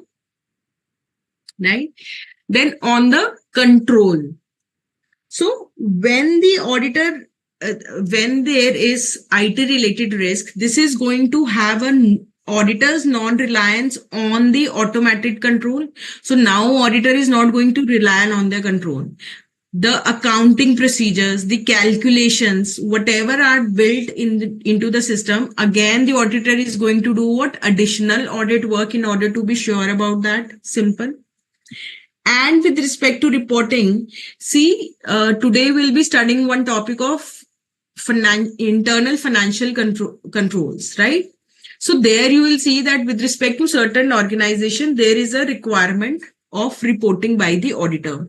So if there is any risk, IT related risk, that is basically with respect to the internal control or the internal financial reporting, the regulatory requirement will be there for reporting by the auditor in respect to that control, and that may lead to modification in the auditor's report.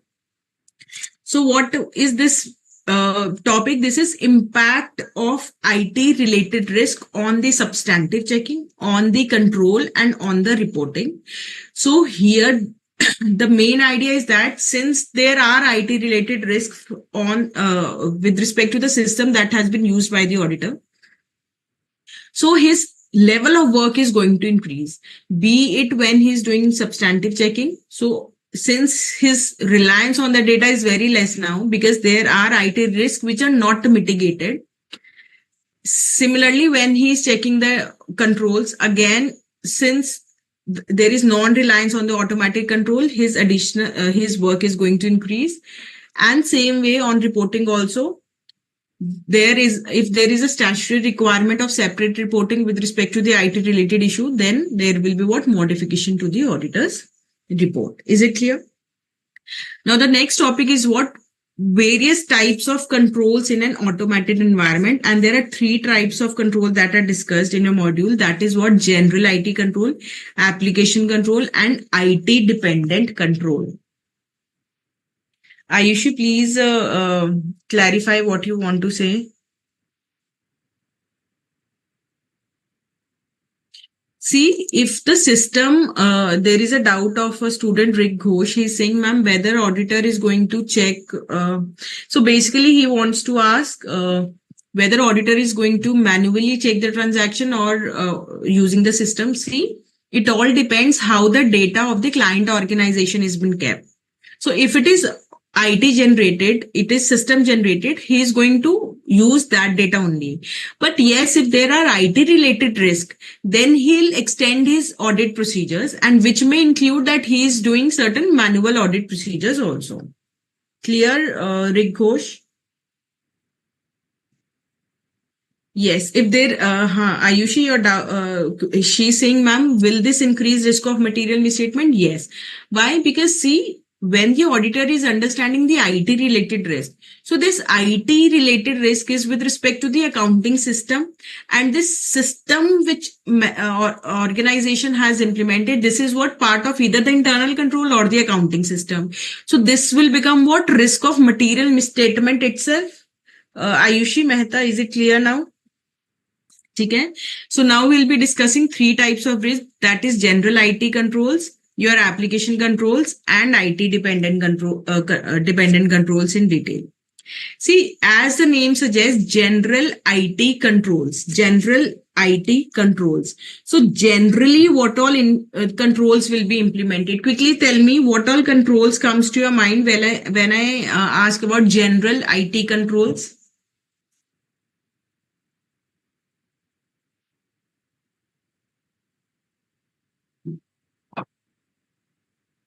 So when Rigosh is saying, ma'am, password, so I can say access security. Others also please reply. Access security, correct. Then Om Krishna Om is saying data control, which is correct. Then he's saying security control, again access security is what? Access.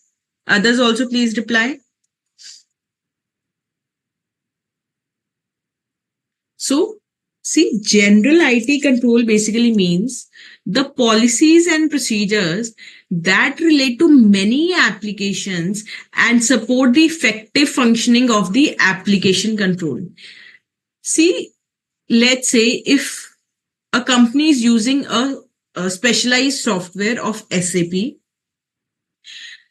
whereby the passwords and everything is there, right? A full good ERP system the company is using. But the general IT controls are not good. Anyone can access the data, anyone can make the changes, and anyone can manipulate the data. So is this system going to perform well, which is an application based system, which is an application control? So the answer is no. So what are general IT controls? See, who is responsible for implementing these controls? These are being implemented by the entity itself. Entity is implementing such controls on the information system, right? So these are what the policies and procedures. They relate to many applications and support effective functioning of application control. I gave you example of this SAP. If the password system is not working correctly, if anyone can enter the data, anyone can make the changes, this application based control is not going to perform well. So these general IT controls, see, general IT control like passwords, to which I'll say access. Okay. Then these can be what? Who can change the program? This is again what? The general IT control, part of general IT control. So this maintains the integrity. Integrity is what? Correctness of information and security of data. And these are generally implemented to mitigate the IT risk. To mitigate is reduce the IT risk. And these are applied commonly across multiple IT system, application, and business processes. And these are also called what? Pervasive control or indirect controls. Pervasive, you all are aware, pervasive is everywhere, present everywhere. So this is about what? General IT control. As the name suggests, general. So whatever comes to your mind with respect to password changes, program changes, application system acquisition, development, maintenance, data center, network operations. So everything is what? General IT control. And see, unless and until this IT control, this general IT control is not working properly, your application based controls cannot work properly, right? So let us just have a look at these 4 points again. So policies and procedures that relate to many applications, and these support the effective functioning of application controls. These maintain the integrity of information and security of data. Integrity, I told you, correctness of information, right? These are generally implemented to mitigate, reduce the IT risk. These are applied commonly across multiple IT system, application, and business processes. And these are called what? Pervasive controls or the indirect controls. Now, there are 4 types of general IT control that are given on your module, page number 3.57. Data center and network operations, program change, access security, application system acquisition, development, and maintenance. See, these topics now, these form a very good 3-mark question. You may get a question with respect to data center or network operation. So let us do this topic from your module.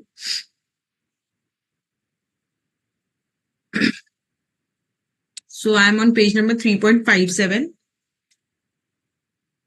Controls over data center and network operations, program change, access security, and the last is what? Application system acquisition, development, and maintenance. So what is meant by controls over data center and network operations? See, when we as an auditor, we are understanding these controls. So we are basically concerned with what?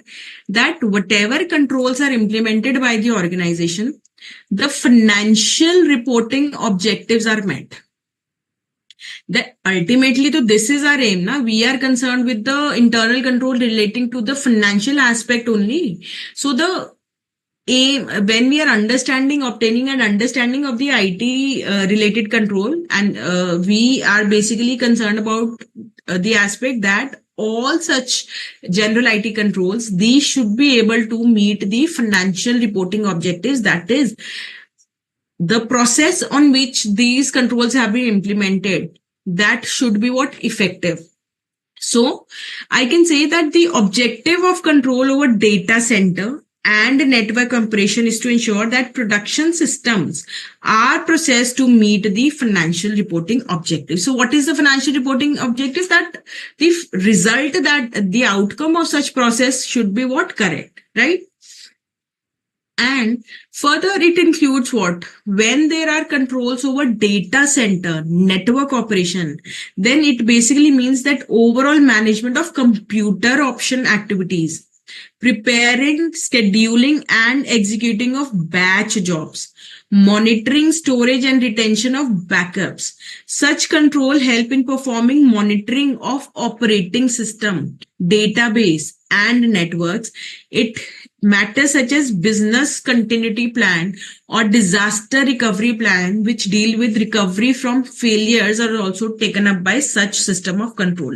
See, this is what the general IT control, and out of the general IT control, this is basically with respect to overall management of the data center and the network operation.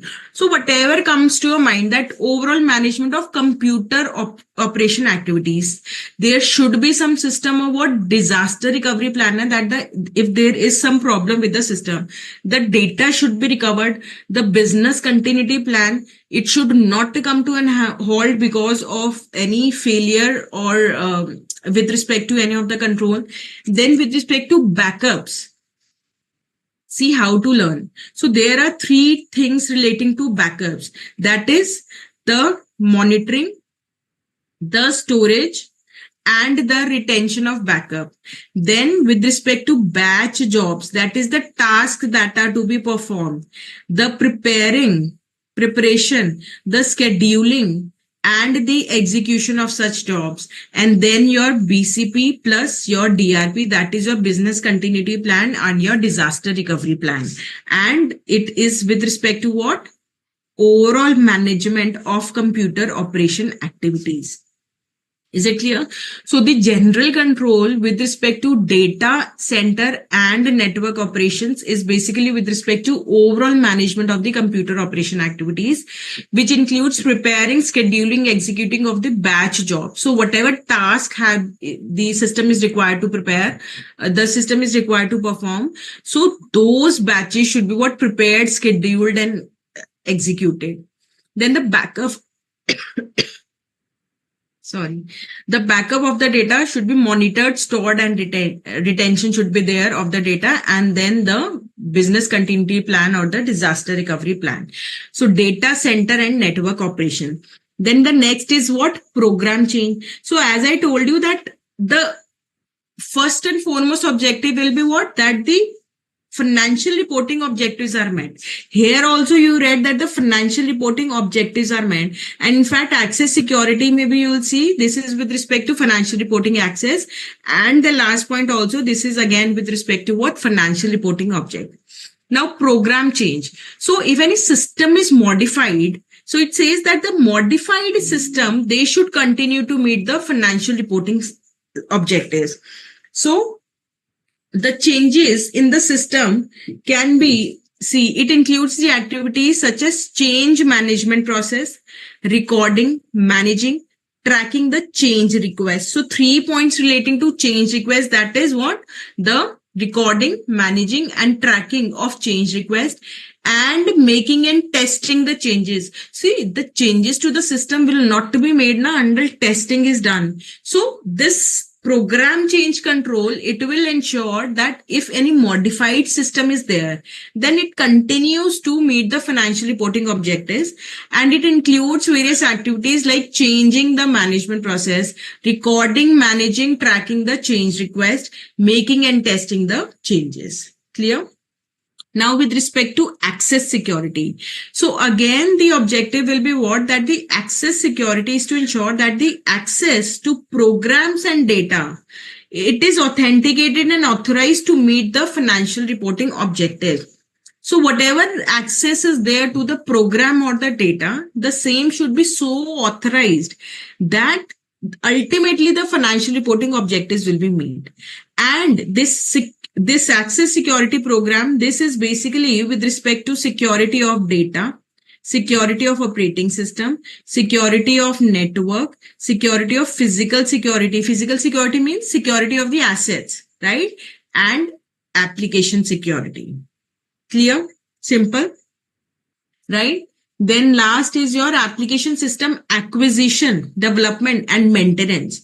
So basically, if any application is being used, so how the same is acquired, how the same is developed, and how the same is maintained.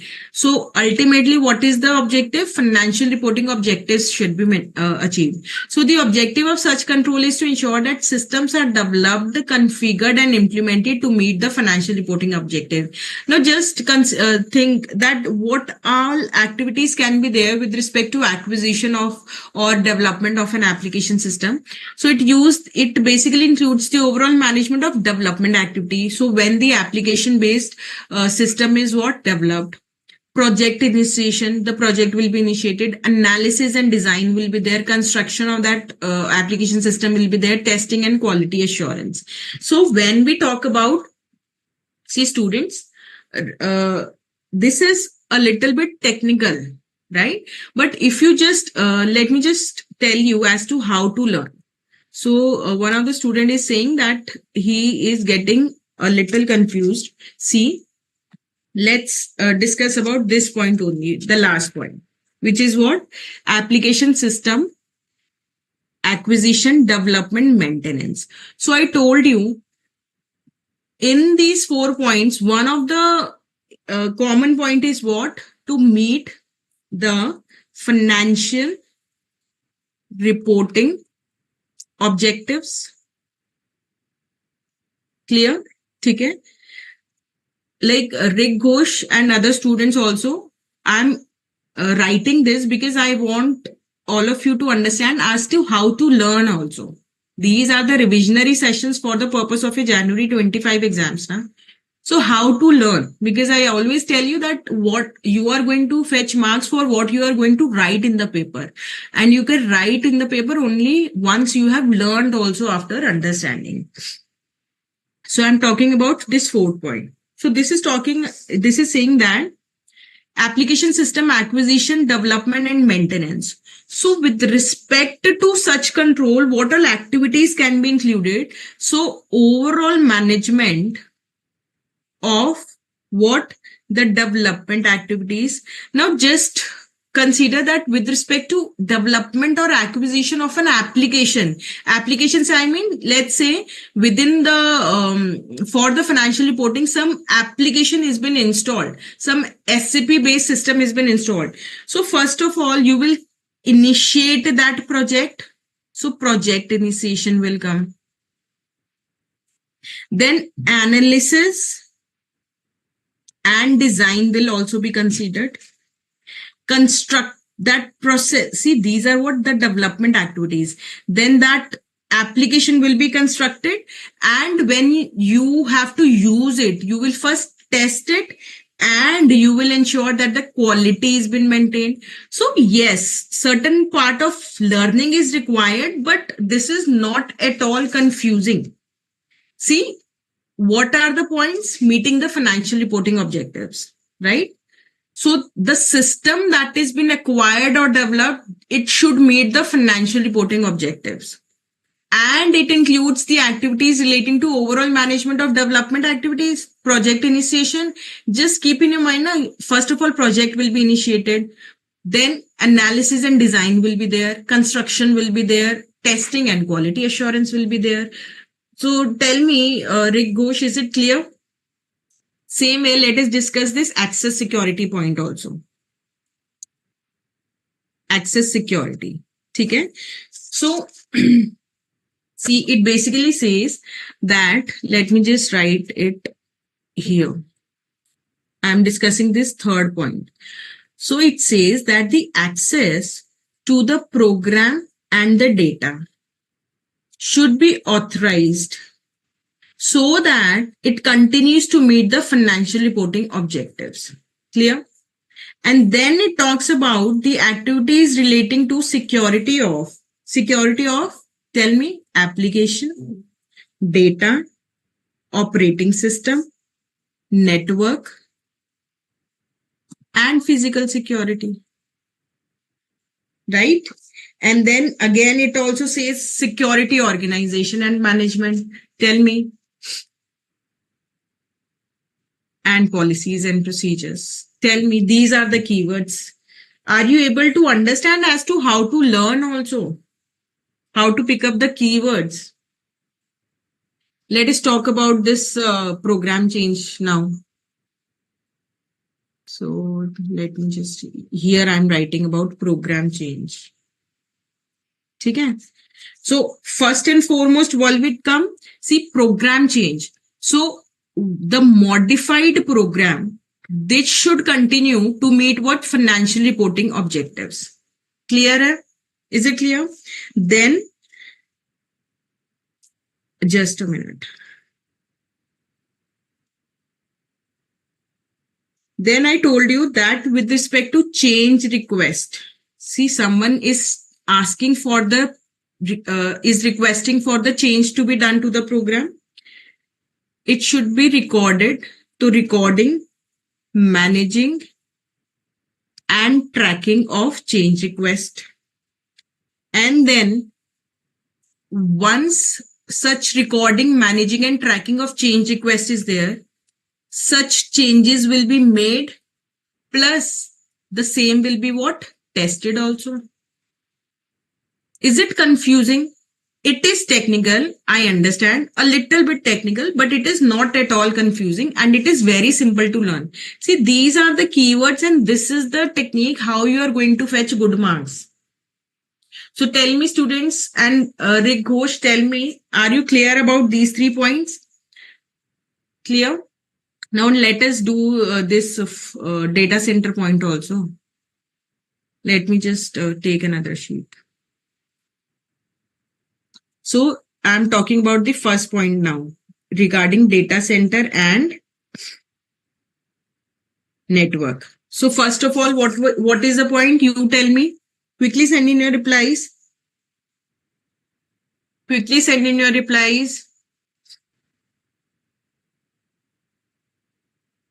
So the production system should be able to meet what? The financial reporting objectives. Clear? Right? Is it clear? Now, this point talks about what? Overall management of computer operations. And then with respect to batch jobs, that is the tasks that are to be performed, it talks about what? Preparing, scheduling, and executing such jobs. Then with respect to backups, it talks about what? The monitoring, the storage, and then retention of the backups is also required, right? And then BCP plus your disaster recovery plan, business continuity plan and disaster recovery plan, and monitoring of operating system databases and network plus monitoring. See, learning is required. I'll not say that there is no need to learn. Keywords are to be learned, but yes, after understanding. And this is not at all confusing, provided you understand it and then just create a flow chart or, a summary kind of thing, the way we have discussed this point. So quickly send in your reply. Is this topic clear now? So Righosh is saying it's clear. Ayushi is saying clear. Yamini is saying clear. Bhumika is also saying clear. Om Krishna Om is also saying clear, which is absolutely good. Like you should not see, understand each and everything. I'm sure you will be able to write the correct answer. But understanding, making summaries is what is definitely required. Now, the next topic is what? Application control. So, abhi we were discussing about the general control. So, this is what? Application control, right? So, these can be what? Automated as well as what? Manual. And these controls operate at the business process level.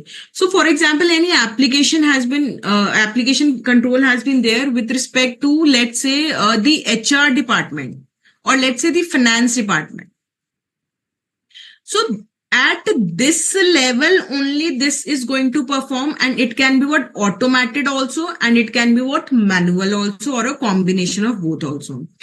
And when it is automated, then it is embedded, it is included in the IT application itself. See, manual controls will be implemented, but when any IT system is being used and the control is application based, it will be within the system itself now. For example, it is going to help in ensuring the completeness, accuracy, and integrity of data. See, for example, any you have the client is using any application based system whereby let's say with respect to the data, with respect to debtors that has been entered. So there are certain controls that are being implemented that, okay, with respect to the debtors, the amount that shall be, it should be what? It should be numeric only. Amount should be it cannot be alphanumeric, right? Or let's say these are the mandatory data fields with respect to the debtors data that has been entered. Or let's say there is a system whereby the sequence number of all the invoices is also checked. This is inbuilt within the system. So these are the various kind of application control like edit checks, validation of input data, sequence number check, user limit check, reasonableness check, and mandatory data fields check. So application control is what? The application that is being used for processing the financial data. They are the controls that are being implemented. It can be what? Automated. It can be what? Manual.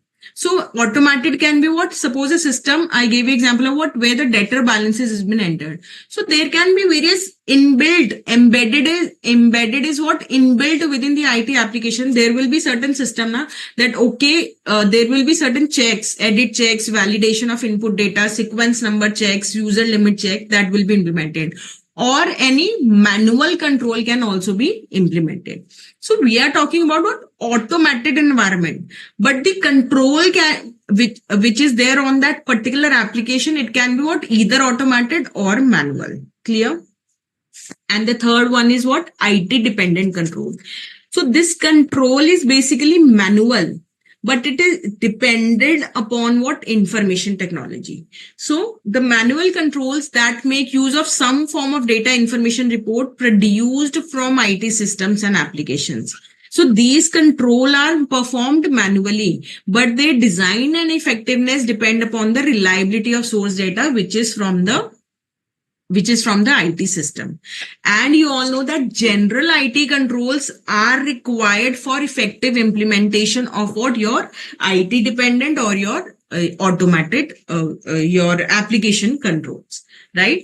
So there is a very small paragraph in your module which says that what is the basically with respect to general IT controls and application controls. So it says that these two category of control over IT systems are what interrelated.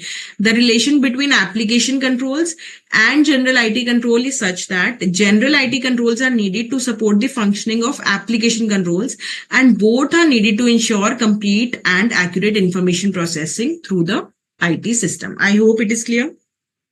Now, what are the various testing methods in the automated environment? So these are it can be inquiry, observation, inspection, or reperformance. Simple. This you all are aware. Inquiry, observation, inspection, reperformance. But as we all are aware that inquiry alone is not sufficient, though it is most efficient, but it is to be used in combination because inquiry alone is not sufficient. So either reperformance can be done. Reperformance is most effective. That is, you will get the desired result, but the time and the cost that will be involved is very much high. So what is the recourse available? That auditor will use inquiry along with what? Inspection. That is going to give the best results. Now, whether to use inquiry, inspection. So there is a question. See here.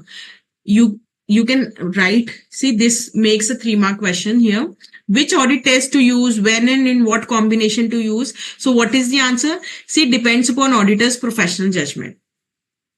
Okay, and various factors. So factors can be like what? So basically what we are discussing, what are the various testing methods in automated environment? So it can be inquiry, reperformance, inspection, observation, but it all depends upon auditor's professional judgment as to what combination to use and various factors. For example, the risk assessed, the control environment, desired level of audit evidence required, history of error or misstatement, complexity of business, or assertions being addressed. What kind of assertion that is to be checked, right? And whatever auditor is going to use, he needs to document that. Simple. See, students, I'm going to increase my speed now because we need to cover 3-4 topics and the time left is very less. I hope this topic is clear.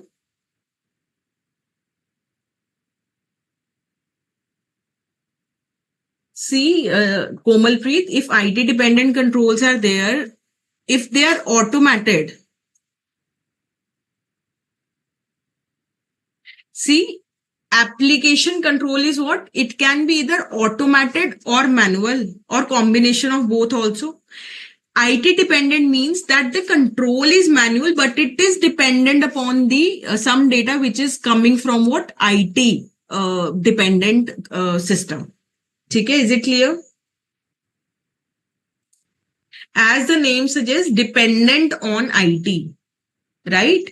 And if it is automated, it is covered where? In application control, which can be either automated or manual. Komalpreet, is it clear? Now, see, so this topic is with respect to what? What kind of audit procedure to perform? Audit, is it inquiry with reperformance or inspection or observation? Now, what are the various common methods that the auditor can perform when he's testing the automated environment? So it can be what?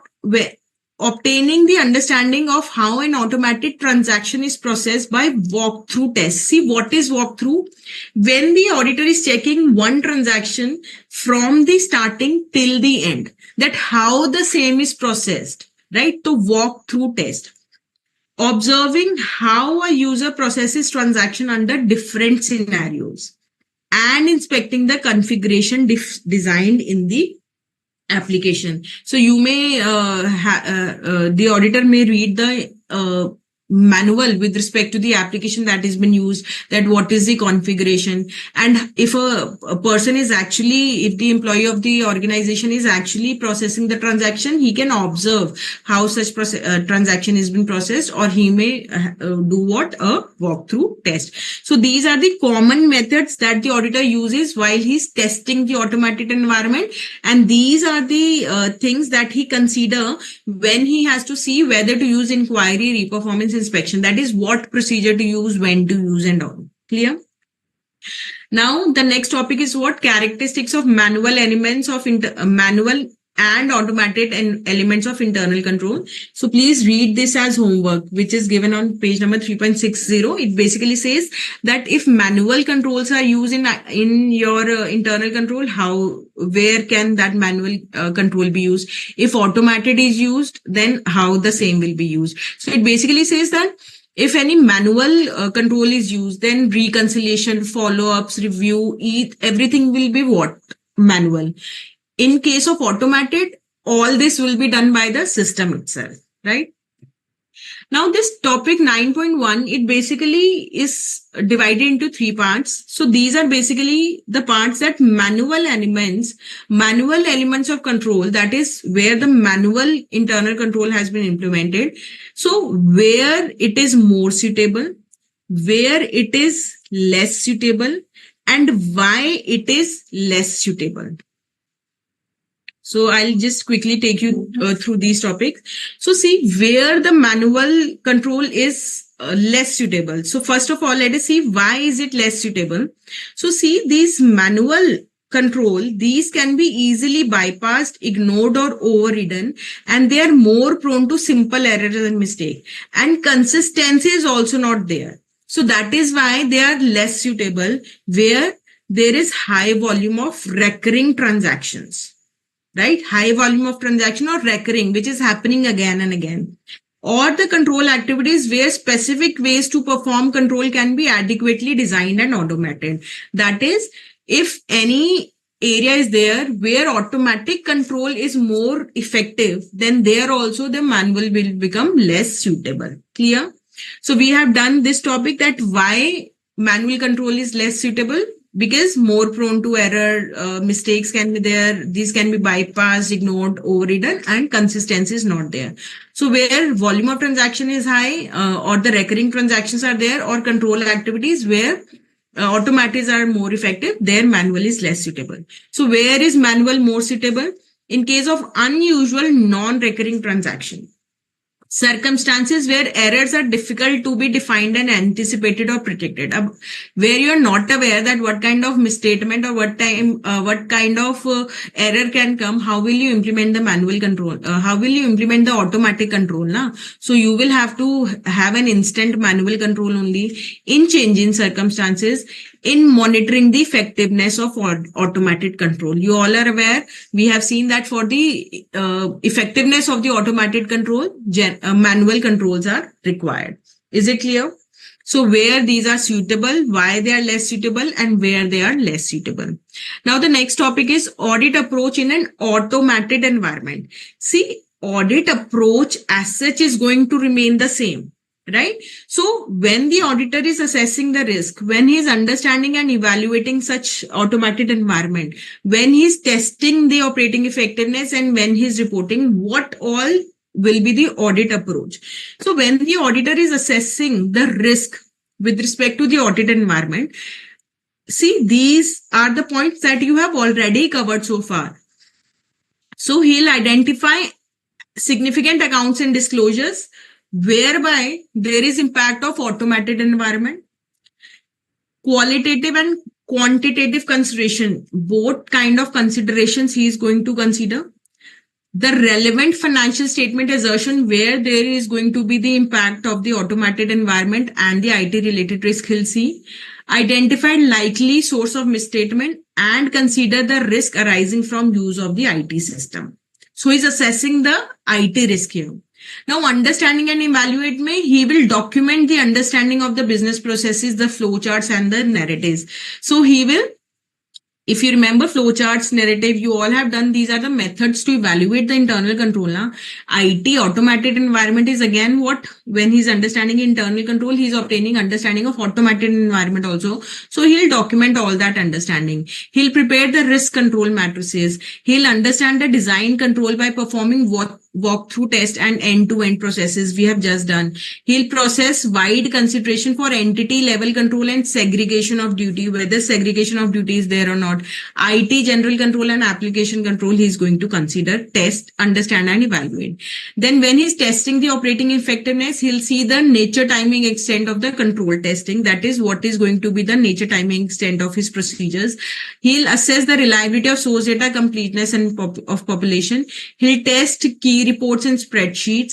He'll have sample testing. He'll consider competence, independence of the staff who is performing the control testing. Then reporting may he'll evaluate the control deficiencies. If any deficiencies are there, he'll evaluate them. Significant deficiencies and what are the material weaknesses, what can be the remedial actions, internal control memo, or he'll inform that to the management through internal control members. And if the requirement is there, he'll report in the auditor's report also. Simple hai, nothing new as such. The approach that we have studied so far, almost the same. What is meant by data analytics? So see, data analytics is a combination of processes, tools, techniques that are used to tap vast amount of electronic data to obtain meaningful information. So see, nowadays the organizations, the entities are having huge data and they are using electronic system whereby they are using data analytics, which are the tools and techniques that are used to store, to tap the vast amount of electronic data. Okay? By using these techniques, tools and techniques only, the auditor can also conduct his audit. And when the auditor is using the tools, techniques of data analytics, he is basically using what? Computer assisted audit techniques. Computer assisted audit techniques. See, it can be in the form of testing of the electronic data by using various spreadsheets. Excel mein there are numerous functions that can be performed, or specialized audit tools like IDEA or ACL. Clear? So when the auditor is using computer assisted audit techniques, it will help him to check the completeness of data, selecting the audit samples, recomputation of balances, reperformance of mathematical calculation, analysis of general entries fraud, investigation, evaluating the impact of control deficiencies. So basically, see, when the organization is compiling data using certain tools and techniques, or using based on the IT system, when the auditor is conducting the audit, he can also perform various computer assisted audit techniques, right? And he may use various spreadsheets, specialized audit tools like IDEA, ACL. And what all benefits will come? These are the benefits that will come when he use all such techniques. Simple topic. This digital audit you may do as a homework, very simple topic, right? Now there is another topic, which is what? Internal financial control as per regulatory requirements, IFC. I hope whatever we have done is clear to all of you. See, you all are aware about what internal controls and the definition of internal control, right? You will see that majorly the definition of internal financial control is derived from the definition of internal control only. And basically, see, when we are checking the internal control of an organization, we are concerned with the internal control that has an impact on the financial aspect or the financial reporting. So the term internal financial controls basically refers to the policies and procedures put in place by companies for ensuring reliability of financial reporting, effectiveness and efficiency of operations, compliance with applicable laws and regulations, safeguarding of assets, prevention and detection of frauds. So for all those who are aware or who have learned the definition of internal control, this definition will appear to be very simple to them. Just an addition of this prevention and detection of frauds. So the companies responsible for implementing the internal control. Na? So there is a requirement by the, you will see that by the Companies Act also there is a requirement that various kinds of companies are required to have an internal financial control.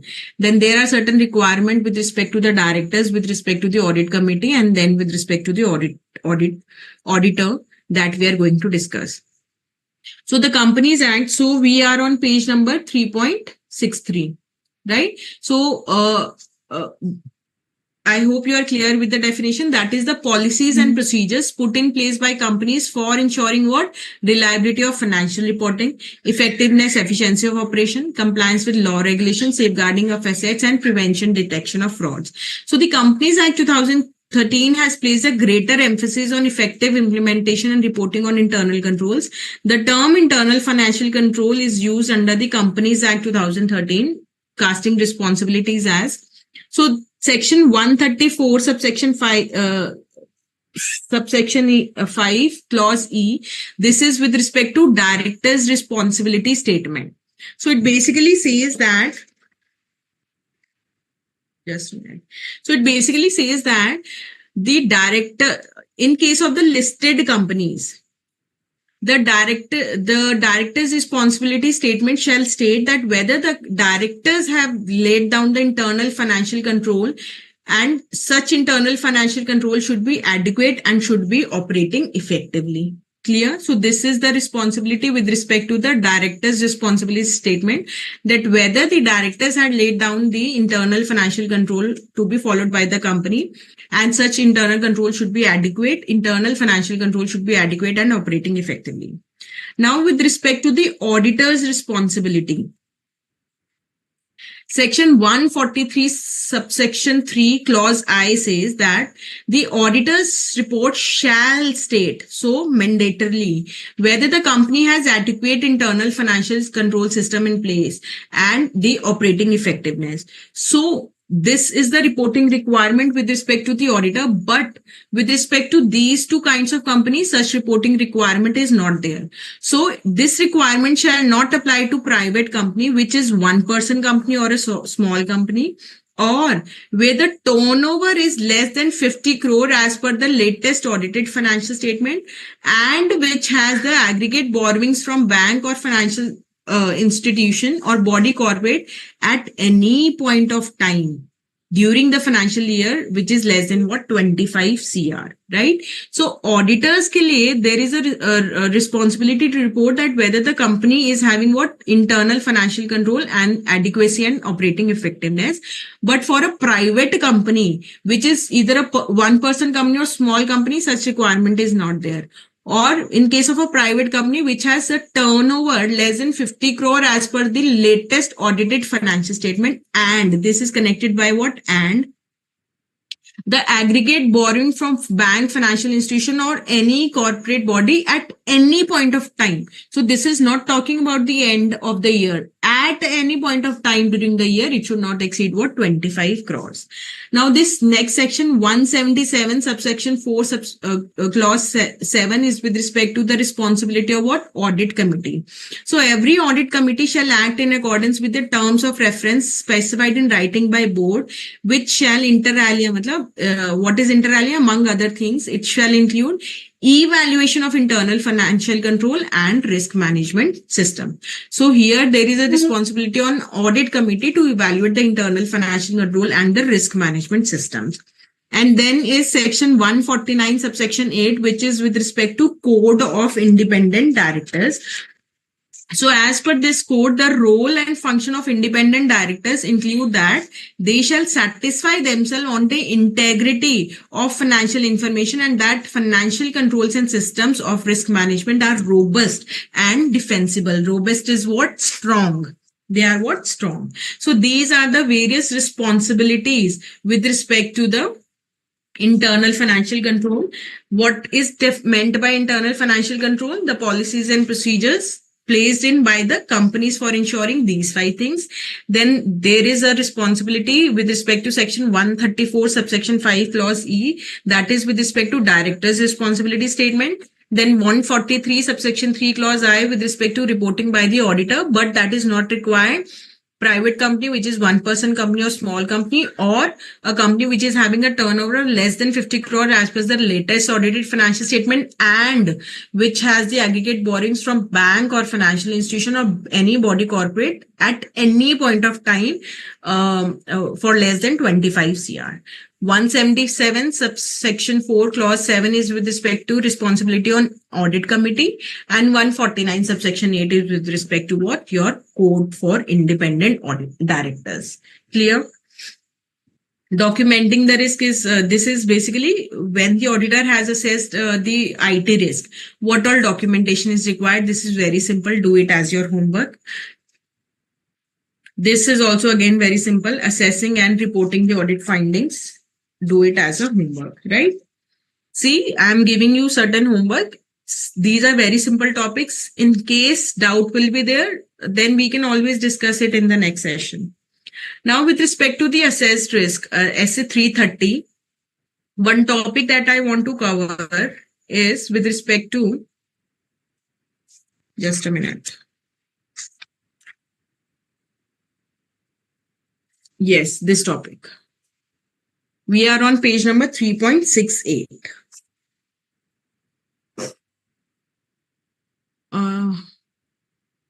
See, let me just take you through the module. See, what is essay 330? So it is basically the auditor's responses to the assessed risk. He identifies, and assesses the risk under essay 315, and he responds to such risk under essay 330, right? So how will he respond? Either he'll perform test of control or he'll perform substantive, and he'll perform what? Substantive procedures. Substantive procedures further consist of your test of details or substantive analytical procedure. This we have done in the last session. Now, when the auditor is determining as to what should be the extent of test of controls, what is he going to consider? I hope we haven't done this topic now. So, see, testing all the controls is not possible, right? So, what are the matters to be considered when he's determining the extent of test of controls? He's testing what? Internal control. So, he'll check the frequency of the performance of the control by the entity during the period. Basically, it means for how many times that internal control has been used by the entity. See, if that entity is not using that internal control, let's say it is using only once. So is there a point in checking, in devoting the time and team towards checking that internal control?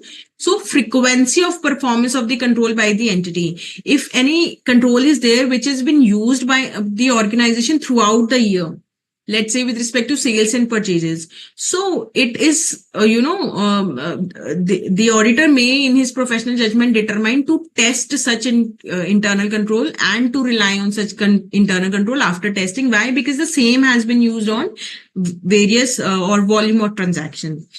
Then the length of time during the audit period that the auditor is relying on the operating effectiveness of the control. See, if the auditor decides that I'll not rely on the internal control, I'll check the financial statements in detail with respect to that particular aspect. So is there a point in testing that internal control? No. So auditor will consider that. The expected rate of deviation from the control.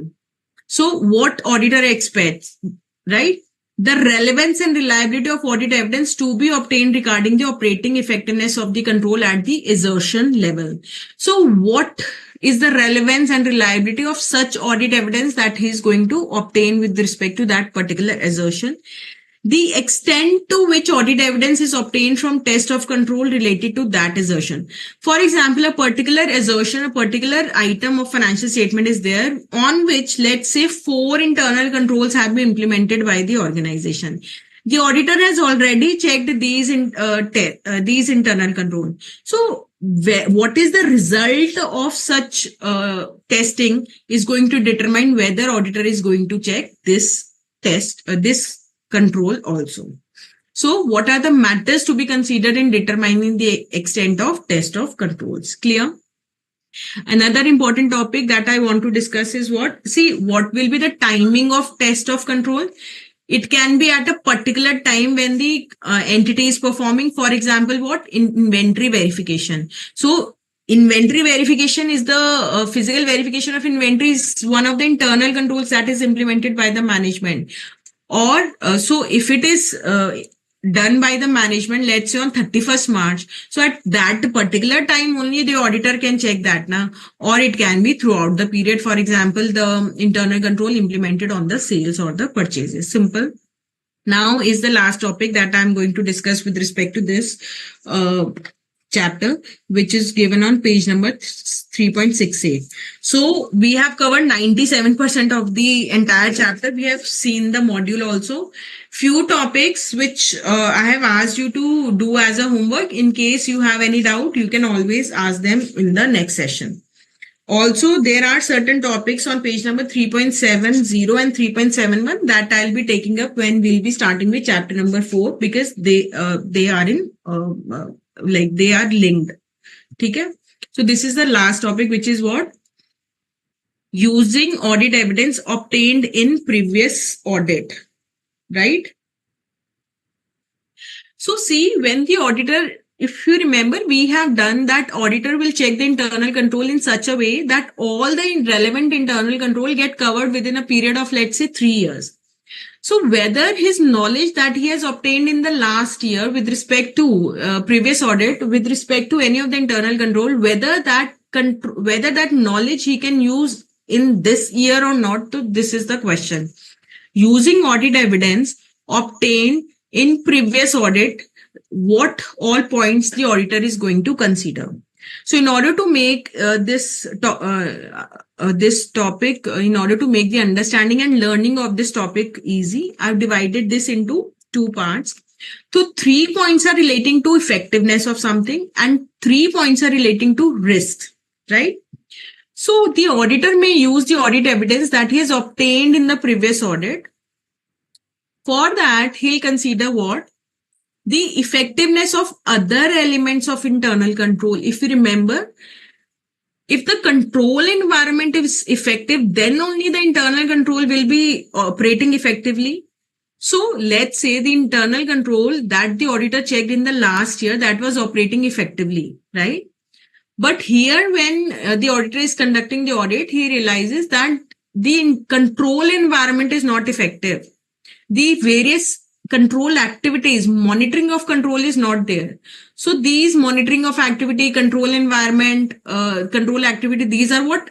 Elements of internal control now. So it depends upon what? Effectiveness of other elements. If the other elements are effective, chances are there that such internal control is also effective. General IT control. See, if the general IT control are good, now you all must be in a position to understand this general IT control. See, passwords, access, program change. If anyone can change the program, auditor cannot rely na. So general IT control. Effectiveness of control, its application, deviation in the previous audit, and if any personnel has been changed. See, the control that auditor checked last year, was there any deviation last year? Deviation is what? That the control was not giving the desired result, right? Or if the person who is implementing that internal control, let's say that was a manual control. So abhi we are not talking about automated or only automated. We are talking about internal control. So let's say it was implemented by a personnel and that person has now changed. So there will be a need to check that internal control again. Simple. Then what is the characteristics of the control? Is it manual or automated? Automated had inherent consistency, but manual may chances are there the same might not be followed. So auditor will check. Is there any change in circumstances or lack of change in control? So let's say there is a change in the system itself. Earlier it was VAT, now it is GST. So there will be a need to check it again. Lack of change in control. Let's say the GST rate has changed. Now this is another example, but the control has not been the same has not been implemented in the system. So again, it will have to be checked.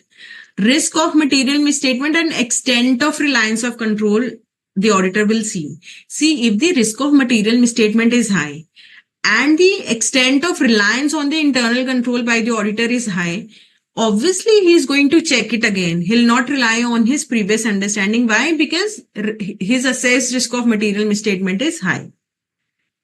Are you able to understand? Further, he'll establish the continuing relevance of audit evidence and any significant changes in the control that has taken place. So the topics was, when the auditor is using the audit evidence that is obtained in the previous audit, what all is he going to consider? So this is the topic, paragraph number 16.3. And here, see, these are the 6 points. So I've divided it as 3 points are relating to effectiveness. Effectiveness of what? Other elements of IC, general IT controls, controls plus its application deviation and the personal changes, right? And then few points are related to, 3 points are related to risks. So the risk arising from the characteristic of control, whether it is manual or automated, whether there is lack of change in particular control which poses a risk due to changing circumstances, or the risk of material misstatement, extent of reliance, and whenever auditor is going to rely on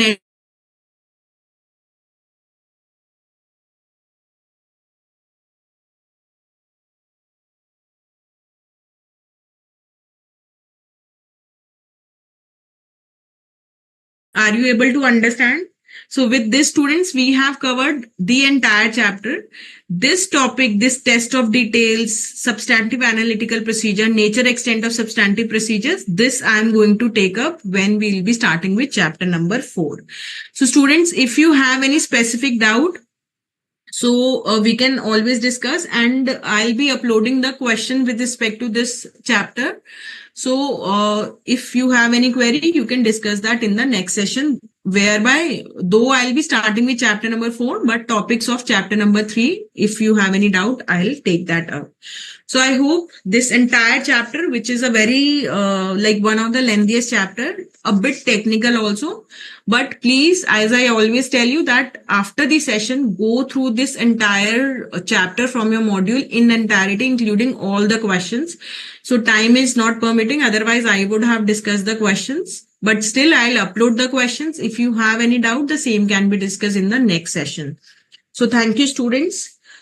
So students are understanding the topic. So that is good. In case you have any doubt, please send in your queries, right? So thank you for being patient listener, but please study, go through the module, then only you will be able to remember whatever we have discussed in today's or earlier session also. Before coming for the next session, which is for chapter number 4, you should have done, learned and revised chapter number 1, 2 and 3. Then only you can take the full advantage of these revisionary classes, students, right? So thank you and bye-bye.